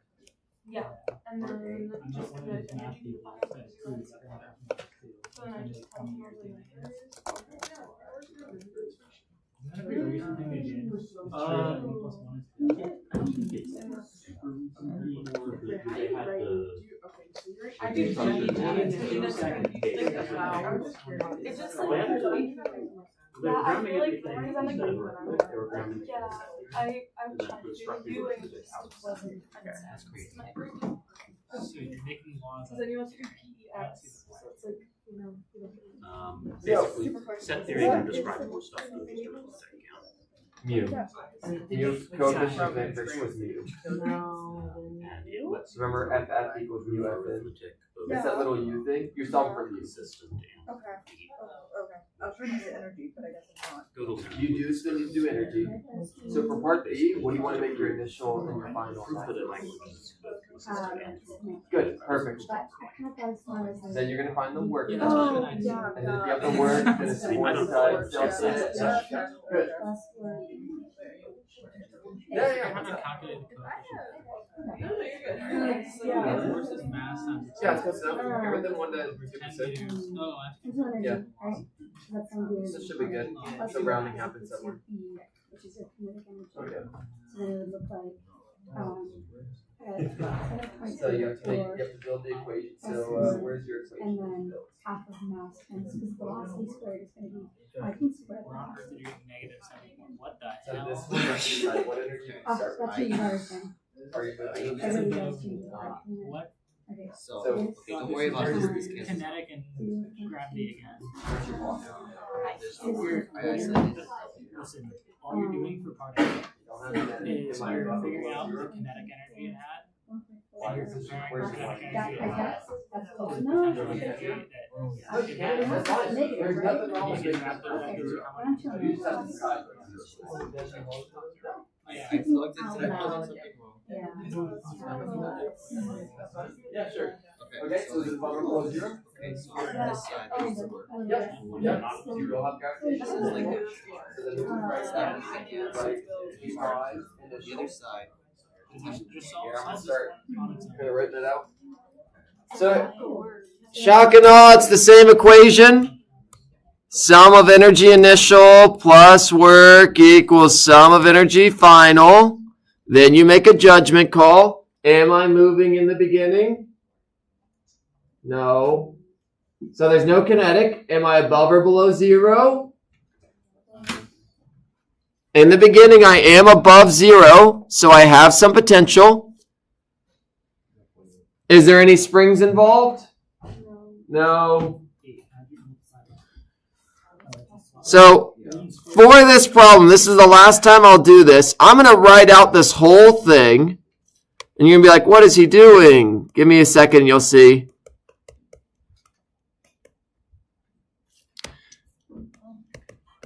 This is the one time I'll do this. It takes too much writing for me to do it. This is what you're doing. You're going through the checklist. Am I moving in the beginning?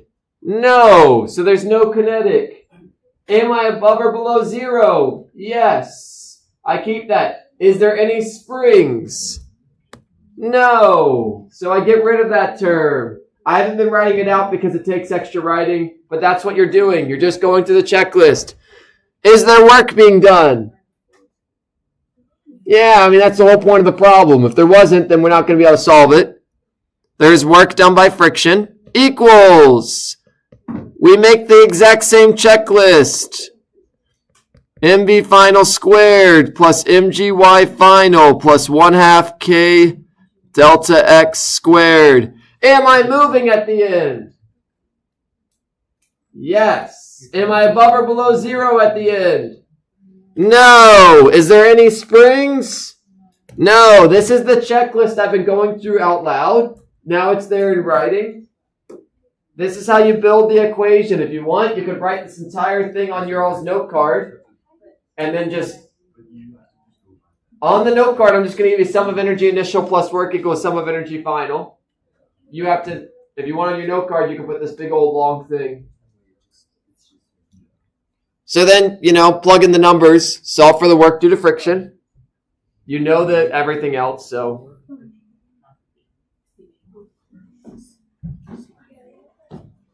And then part B, you all are solving for something different, and you're So anyway, solve this, and then you all can start on part B if you're ready. Part B is still conservation of energy, but your initial and final is going to change. We're looking at a different part of the problem. We're no longer looking at the curved surface. So you all need to pick a new initial and a new final. How do you find the coefficient of kinetic friction? Would you just solve for work again? So you're going to choose you're going to solve for work again, but in a new spot. Yeah. So you're going to find the work between which 2 points. So what's your initial, what's your final in that case? If you're between B and C, It would be kinetic and kinetic, right? where would your initial be? Good. Initials here, finals. Yeah. Perfect. Yep.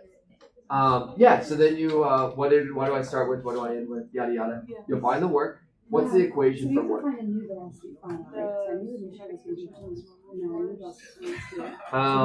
That is okay. You would want us to do that equation of work there. so So you'll do the conservation energy. You'll find work. What's the normal equation for work? Work equals force. Good. So then you can find force, and then if you know force, You would find force of friction is Okay. yes. Good. Yep. Perfect. It's got a couple extra steps. It's putting everything together. Yeah. I got Professor. I'm not sure. 1.44 is close enough. Here, look, I'll change it. They round these things sometimes. There we go. Open stacks. I get their solution. The solution from OpenStax. Because I was like, they already did it. I don't need to redo them again. But they do some weird rounding sometimes. Whoever solved it did. I don't know. I don't know what they did. It's one of those. And when I realized this, it would be,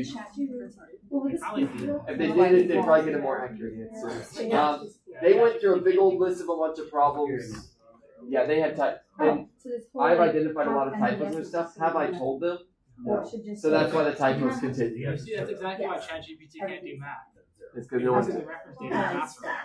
Sometimes. I mean, ChatGPT is in a lot of ways like going to a tutor. A tutor's not perfect. Or going to me. I'm not perfect. I will make mistakes. Pretty much better than ChatGPT. Yeah.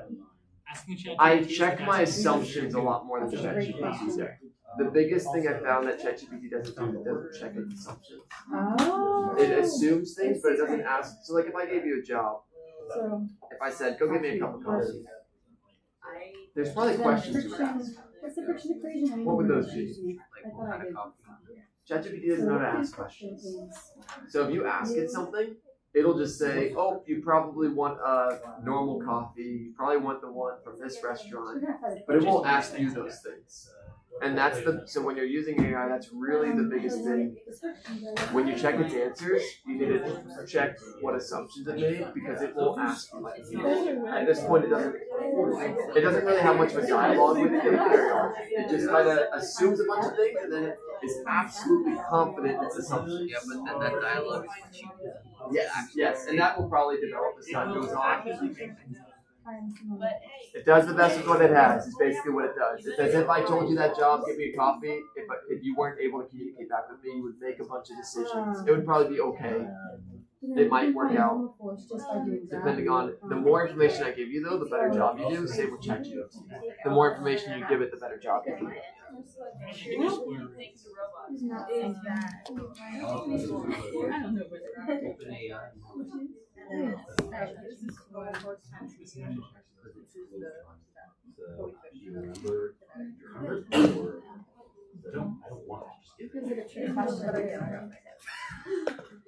I'm trying not to just tell you. I don't have any shoes.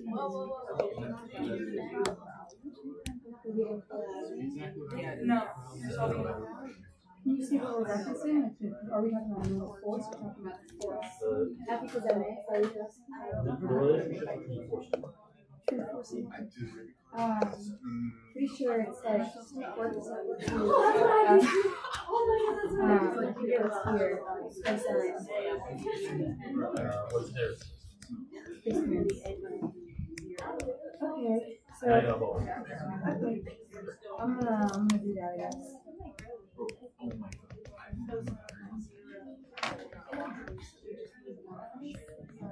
Yeah. So I did. That's why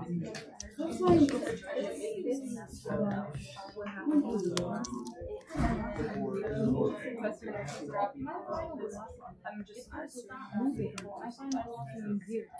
So what do you mean?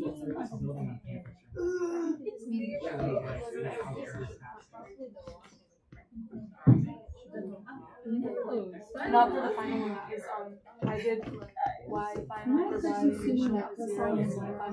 All right, there's the answer to A. You know, numbers plugged in, yay. Part B, if you haven't gotten to part B, we're going to start on that one now. Part B asks, what is the coefficient of friction?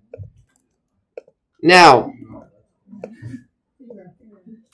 it says, what is the coefficient of friction between 2 points?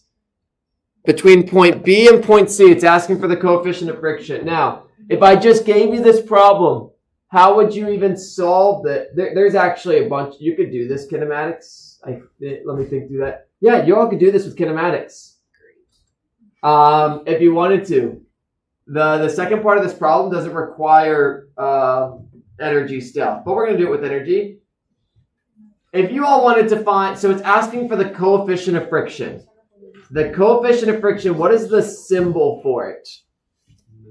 Mu. So this is, now that we have a bunch of tools, we want to start thinking through how the heck do you make a decision on what to use? This is the thought process. You first ask yourself, what the heck am I solving for? Again, if you don't know the target, you're never going to hit it. So we are solving for mu. So we're actually going to jump to step 2. We're solving for mu. There is literally only one equation with mu in it. There's only a single one on the entire formula sheet, and it shows up only in one place. Mu times normal force. What does that equal? We want both sides.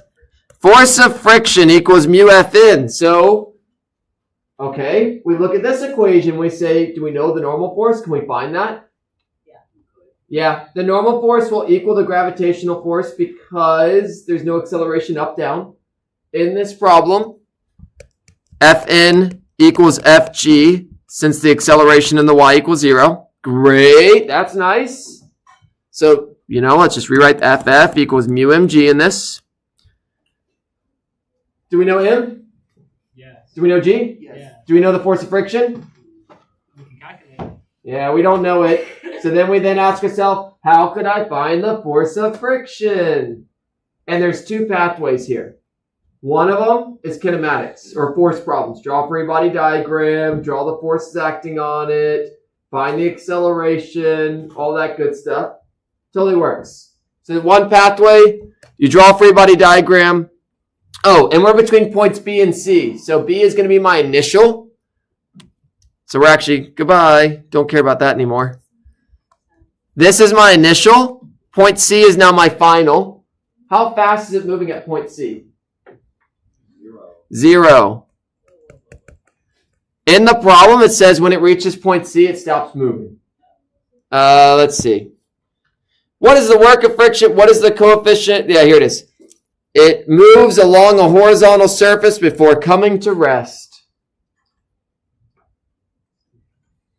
If you ever see something's coming to rest, it's probably going to get referenced at some point in solving these problems. So great, its velocity final is 0. So if you all drew a free body diagram of this, what forces are acting on it?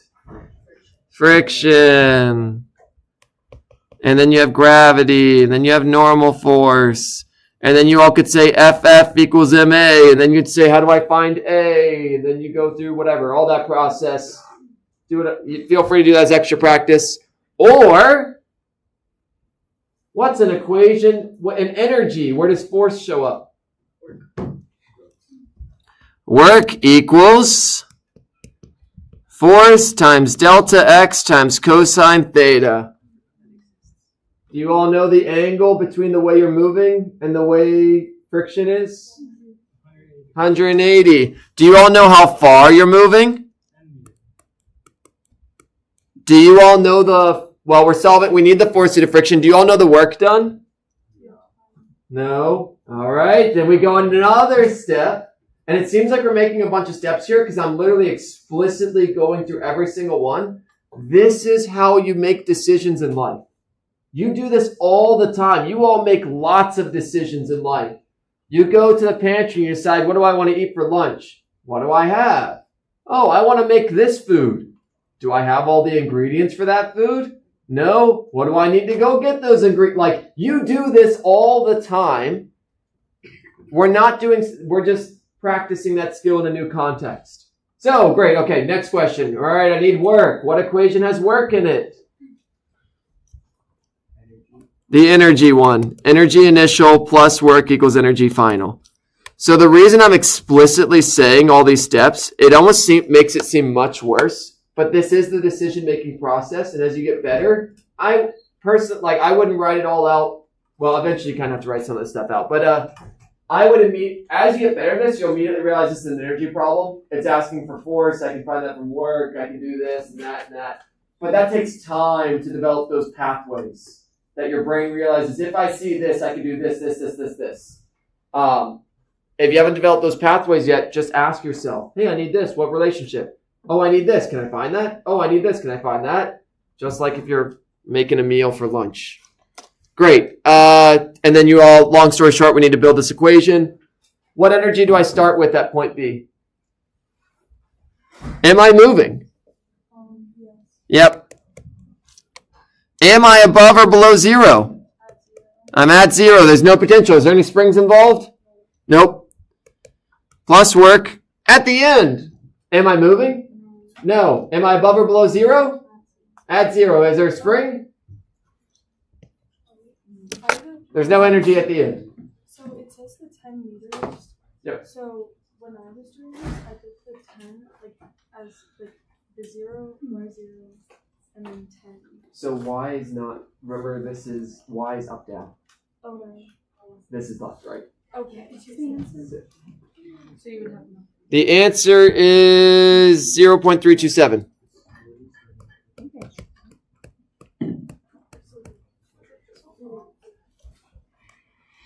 So work equals negative 1/2.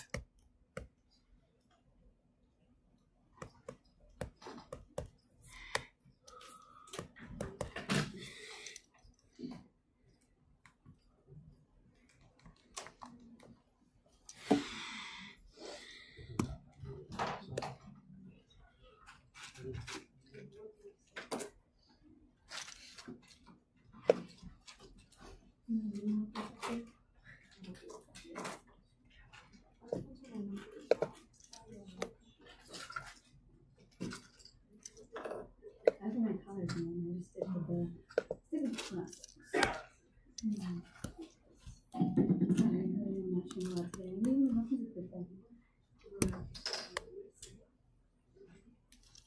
This? Oh yeah, you're right, this one now. I forgot the green part. I was like, yeah, purple works for me.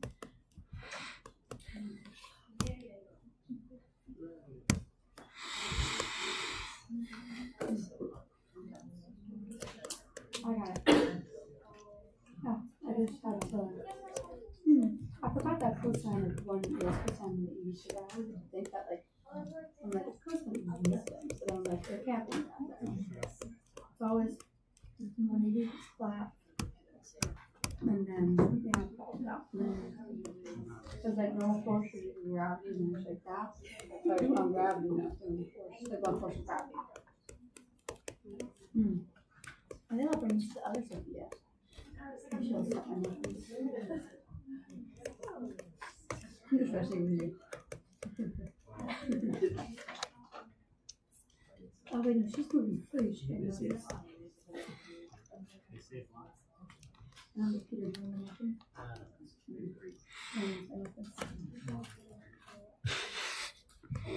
All right, whatever, close enough. 0.327, 0.326. A complex physics problem is just a bunch of steps strung together. A bunch of simple steps that all of you are capable of doing. The worst thing you can do, those freeze, and yeah, some of the stuff you just kind of. The more you get familiar with the equations, the easier it gets. As with most things in life.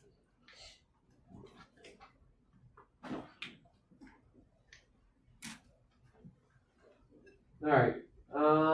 Do I want to do the last problem? I'm just gonna gander at it real quick. Yep, we gotta do that one. Yeah. I'll leave this here. I just want to check. The last one is gonna put we're also gonna chuck power in. Power? Yeah, it's not bad. There's literally only a single equation with power in it. So if you ever see power, you automatically know what equation you're gonna use. Guaranteed.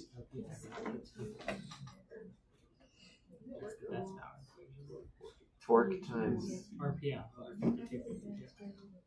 That's the horsepower equation. What is your The best power. RPMs. I'd have to think through what math is happening there. It's the same as the regular power equation.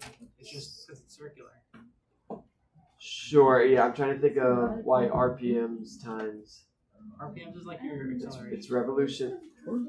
RPMs would be an angular velocity. It'd be a velocity. And torque is a force. Kind of, sort of. Yeah, it's the force over distance thing. Yeah, and then you've got RPMs as Revolutions per yeah. So it is the same units as power. Oh, it's gonna be the same. Yeah. I would just have to. It's one of those things you just derive and put these together. All right. Find the useful power output of an elevator motor that lifts a 2,500 kilogram load, a height of 30. Look, this seems really complicated. Don't stress it when you see it. Just go through. Trust the process. Draw a picture.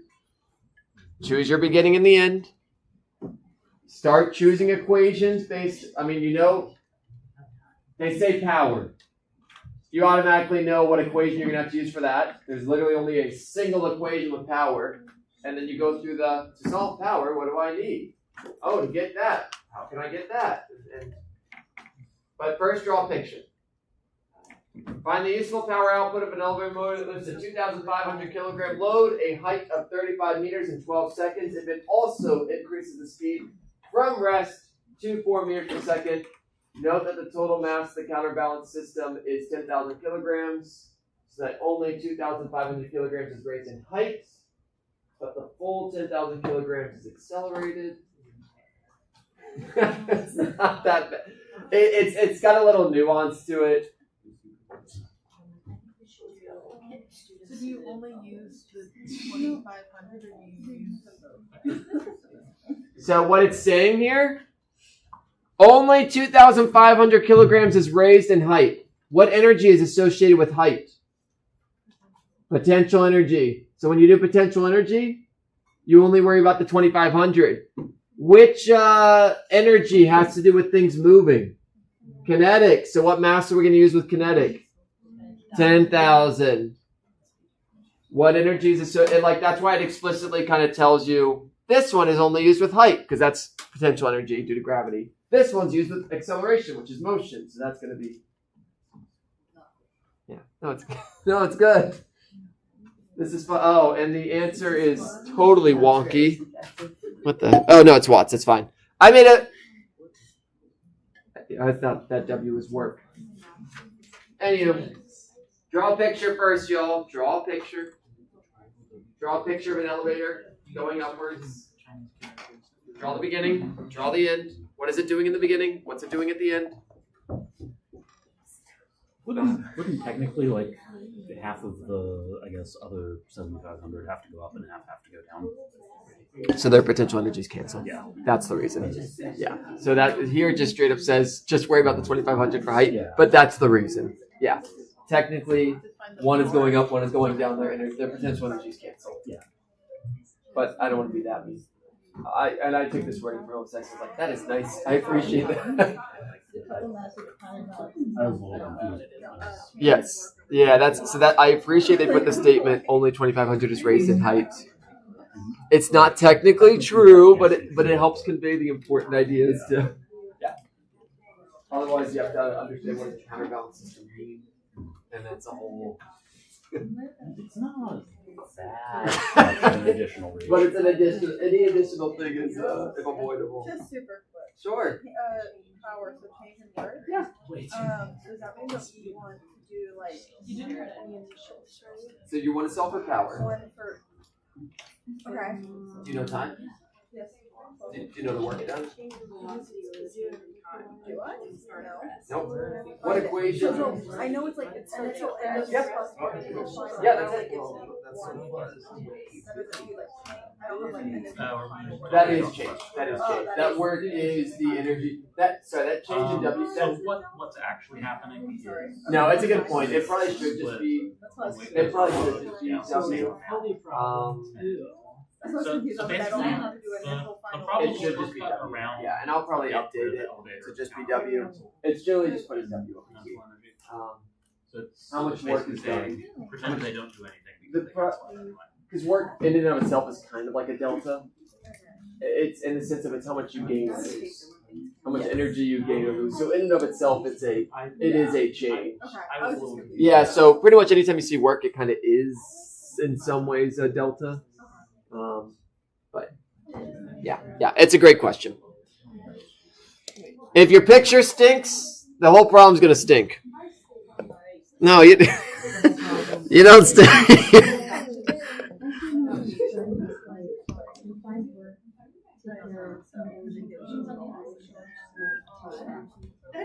All right, there's my elevator. There's where it starts. Is it moving to begin with? What's the velocity of my elevator to begin with? Nothing. It says it increases the speed from rest to 4. So it starts at 0. Great. Where does it end? My elevator starts down there. Does it go up or down or sideways? Wait, no sideways. Huh? Why is your velocity so 4? Yeah. Oh. You know, in my mind, 0. In my mind, it was 0. In my brain, did something really weird where it crossed wires. I think I said, did I say 0 or did I say 4? I said 4? I don't know what happened with my brain. 0. And my brain crossed some wires there. Yeah. Yeah, that's crazy. That was nonsense. 0. I mean, what I said was fine. Anywho, starts at 0. Where does it end up? Where at? I want to draw a picture of it first. Where is it located? 35 meters. 35 meters up. At some point later, it's 35 meters up. And is it moving? Up or down? How much? Great. Remember, we need to make a judgment call. Where is our 0 going to be in our picture? Yeah, do you all want to make 0 where it started or where it ended? It doesn't matter. Great, let's do that. You have to make a judgment call on where 0 is. If you do not put it on your picture, you will decide at some point what it is. By putting it on your picture, it makes it less likely you'll make a mistake. Y equals 0 is down here at the bottom. Again, if you wanted, you could make it 0 at the top. That would just make your initial negative 35. It all works out the same. All works out the same. All right. And then I could write down a bunch of things. I could write down my givens. I have, based on this picture, we've decided that Y final is 35 meters. Y initial is 0. V initial is 0. V final is 4. We have some funky mass stuff. When we're going to talk about the mass that's affected by height, I'm going to put a little g there because that's the one affected by gravitational. That's going to be 2,500. We're going to have a mass that gets affected by velocity. That's 10,000. It's kind of funky here in the, I'd have to get into how a counter, so the way a counterbalance system works is that there's this 7,500 kilograms is going to be lowered and 7,500 kilograms is going to be raised, and so the potential energies cancel each other out. Don't worry about it. All we care about here is it says only 2,500 is raised in height, but 10,000 is accelerated. So that does the job. You have some amount of mass moving up and the same amount of mass moving down, and the energy cancels. And the problem is just saying, pretend it doesn't exist since it cancels anyway. Yeah, when it comes to elevators, elevators are balanced. You don't want to have to spend a bunch of energy just lift. An elevator weighs something. You don't want to waste a bunch of energy lifting that elevator. So you have another mass hanging downwards, the exact same mass as the elevator system.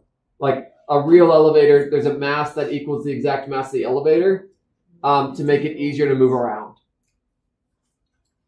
Feel free to look that up. I'm not going to get too much into details, but it's interesting. All right, what are we solving for? Always an important question. What's even the point of the problem? What are we finding? Power. The nice thing is if you all see power, again, there is literally only one equation with power in it. That immediately tells you how to start solving this problem. You don't have to make much of a judgment call on how to solve this because there is literally only a single equation.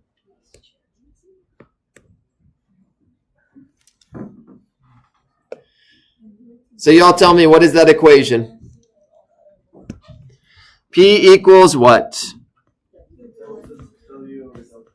Great. And I'm just going to, from now on, just put W over T. I might actually change that in the formula sheet as well. Just leave it as W over T. I think it results in less confusion versus the deltas. Someone asked a good question about that. Great. We look at that equation. I want power. Do I know time? Yay. Do I know the work done? I don't yet, but how could I find it? What equation has work in it? Energy. Say it all. Sum of energy initial plus work equals sum of energy final. What energies do I start with? What energies do I end with? Do the things. Sign the work. Plug it in. Divide by time. Just make sure you use the right map. Only use the 2,500 for the gravitational energy. Only use the 10,000 for the kinetic energy. Yeah. It's like Yeah. Wait, It's a did you get part lot. A? Oh, great. No, that's really good. Well, we got 7.3. You're fine. Wait, 7.31. Yeah, that's why we both. No. Yeah, it's pretty fun. Let me. What did you get? I was off by Did you get 7.31? I got 7. Yeah, I got 7.3125. You got 7.8? Yeah, I got 7. Oh man. All right. 7.8. We did something. You got someone else got 7.8? And 7. Anytime two people get slightly. Did you all put the correct mass in the right spot? Yeah, here's why. So you got the 10,000 mass goes in the kinetic energy one. I was right first. Yeah, this one's a little funky. I'm not gonna ask something this funky on a test. Yeah, I'm not gonna on the test. I'm not gonna ask something this funky, but it's just an interesting little note. I was right. There's a reason this is like the last energy one is because it's got the most complex stuff. It's beyond a little bit. Yeah, okay, so that's right. So that's the cost of running it once. Yeah, just once. What does it cost to make this happen? I am not going to ask you on the test how much things cost. I am not on the test going to have things with two different masses like this because it doesn't add much value. But it is interesting, so this is a stretch one. Look up how elevator stuff works. No, that is a lot. But think how much energy you'll have to use going up the stairs. It's all energy. There is no escape. The muscle from the legs. Huh? The muscle what? From using the stairs instead of going on the elevator. All that force that's being applied to your leg muscles. Here you can never skip library classes in 2 months. So the E initial is. Okay, is it? I figured out But it's not control spring, it's not and I don't know what mass. Oh, you got so you converted from watts to kilowatts. Yes. Yeah, then you just multiply it by the multiply it. But I'm not going to Yeah, so this is kilowatt hours. So you can convert that to hours. Convert that to hours, and then you multiply it again. I currently have 78 kilowatts per second. Yeah, so that's kilowatts. If you want the cost, it's that times the time times the cost.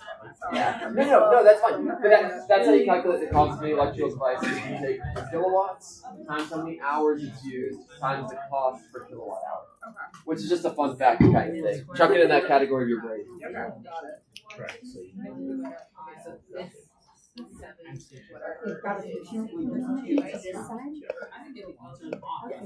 that's watts, but yes.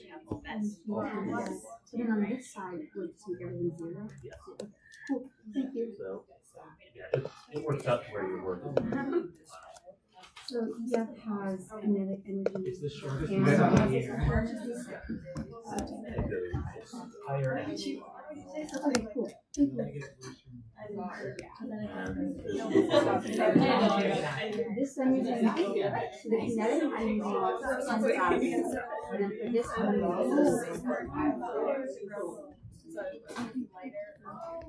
Oh yeah, what happened to Groundhog? I don't think he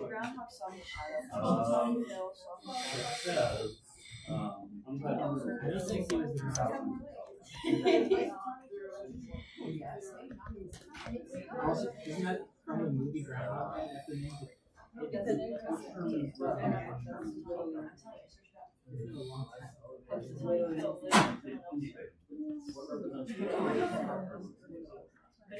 Based on real events. Yeah, exactly. That's no problem. So 7 points. I'll take one more. What is that freaking? I know. It doesn't. You all what? That's even worse.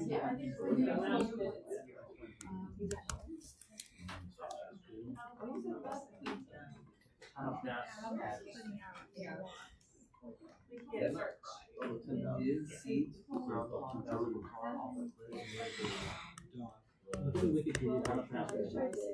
The practices on such unfixed prediction. It's gonna be like March 5th. Wait, does that mean that at 6 a.m. it will be bright outside? Wait, We're going back to the right time. then it will be. Then you get sunburn. Wait, Far off. No, it'll be light. It'll be dark. Yeah, so it's 7 p.m. It's gonna be light. Oh, okay, so that's why I got it wrong. Yeah, remember there's the funky masses? The reason is because you're having to make both masses move, And that's why I saw that wrong. but there's two counterweights that are canceling their energies out. It's half the mass. And the The mass of the elevator and the mass of the counterweight are canceling each other out when it comes to the potential energy. Again, don't worry about that too much. If I was designing the problem, I would have just said, "There's 3 masses. Here's what they are." Yeah. What do you mean? I would have just said, "Here's 3 masses. Here's where they are at the start." Oh, sure. Then it gets wordier and It gets wordier, but you don't have this weird thing with the different Sure, masses that sure. go up. yeah, no, it's fair. It's an interesting problem in this way. So, kinetic energy 1 plus kinetic energy 2 plus kinetic energy 3, potential energy 1 plus potential energy 2 plus potential energy 3. Yeah.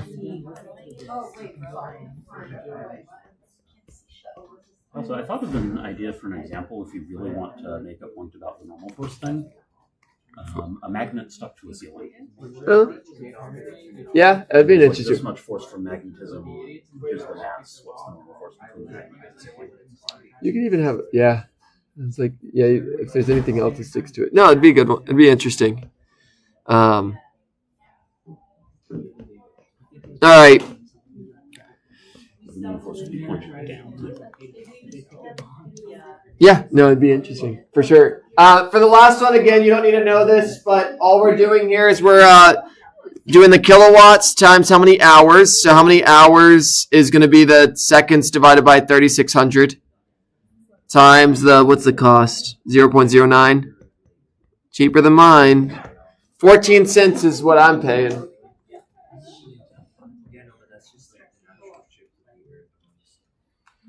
And you get that this trip costs 2 cents, which is honestly kind of wild. Like, think of how much is moving here. Thousands of kilograms. And the fact that it only costs us 2 cents to move thousands of kilograms. You know, if you think way back in the day to pyramids and stuff like that, if they wanted to move 2,000 kilograms, how long it'd take them, how many people were involved, that's all money in some ways. Or, you know, aliens probably did it cheaper than us then. Yeah. The cost, there's still a cost, just not a You have to feed them. currency cost. You do it. How much is the bread cost? Either way, you know, it's an interesting. Our society is very efficient. Okay, we're basically going to call it good here, but let me just show you. Remember I told you all your brains process things in the background? So I'm just going to do a very surface level look at what we're about to cover, just so when we do it next class, we're good. So jumping on over. Lecture. So great, we're done with, this is energy. Like I have done energy, if you haven't realized it yet, if I haven't conveyed the idea yet, it's doing the same thing, a bunch of different, it's like force problems. Force problems. Draw a free body diagram. Sum of forces equals MA. Energy problems. Find what energy you start with. Is work being done? Find the energy you end with. Build the equation. Do the things. For good or for bad. So again, I'm just going to show you all a preview so that your brains are, even if it doesn't make sense, it's somewhere in your brain. Your brain will secretly process it. I'm just saving this all before I forget. It'd be very sad to have me spent all this time only for everything to get destroyed. So yeah, if you all go in the PowerPoints, like week 7 PowerPoints, don't even look at them. I already combined. This PowerPoint was the combo of everything. So, collisions and linear momentum. Momentum, the equation is easier, but you have to deal with vectors. So, yeah. All right, one day this was safe. Okay, momentum. I'm going to teach you all about momentum. Fun fact, what is momentum? It's another one of those quantities that's conserved.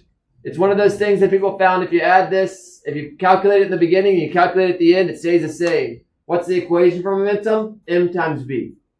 Mass times velocity. It's super simple equation. You want the momentum of an object, take its mass, multiply by its velocity, done. It's like kinetic energy, but it's not kinetic energy. All right. One day this was safe. Come on. Yay! All right, great. Again, I'm just going to blitz through this. I'll spend more time next time. We're going to talk about vectors again. What does it mean about vectors? You have to break things into X and Y. You have to. You have to break things into X and Y again.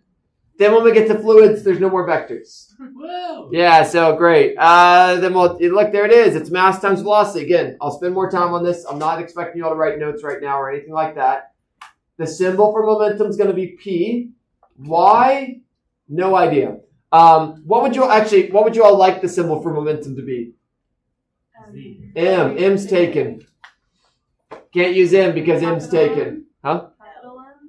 Capital M is often used for like the total mass of a system. So that one's also taken. Huh? M-O. We can't use like two. M times 0. Yeah, we can't use 2 letters because then when you think it's 2 variables getting multiplied by each other, every variable has to be a single letter. That's why potential energy is often the U instead of PE. Anywho, great. We're going to do some things. It's conserved. What does that mean? Where is it at? Oh, look, calculus. Ignore it. I got to update these slides clearly because they still have some calculus. Where is it? We're going to use this. The momentum you start with equals the momentum you end with. It's just like energy, but instead of energies, it's just a bunch of M's and V's. We'll add up all the M's and V's to begin with, and it'll equal all the M's and V's at the end, and we'll have 2 different types of collisions. We'll have collisions that bounce off each other. So 2 objects start separated, bounce off, they end separated, and then we're going to have a type where things get stuck together. Here they are.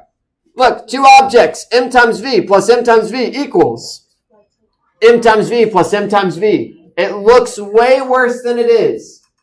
It literally says mass 1 times velocity 1 initial plus mass 2 velocity. Add up the MV's initial equals the MV's final. And then this one, I have 2 objects and they stick together.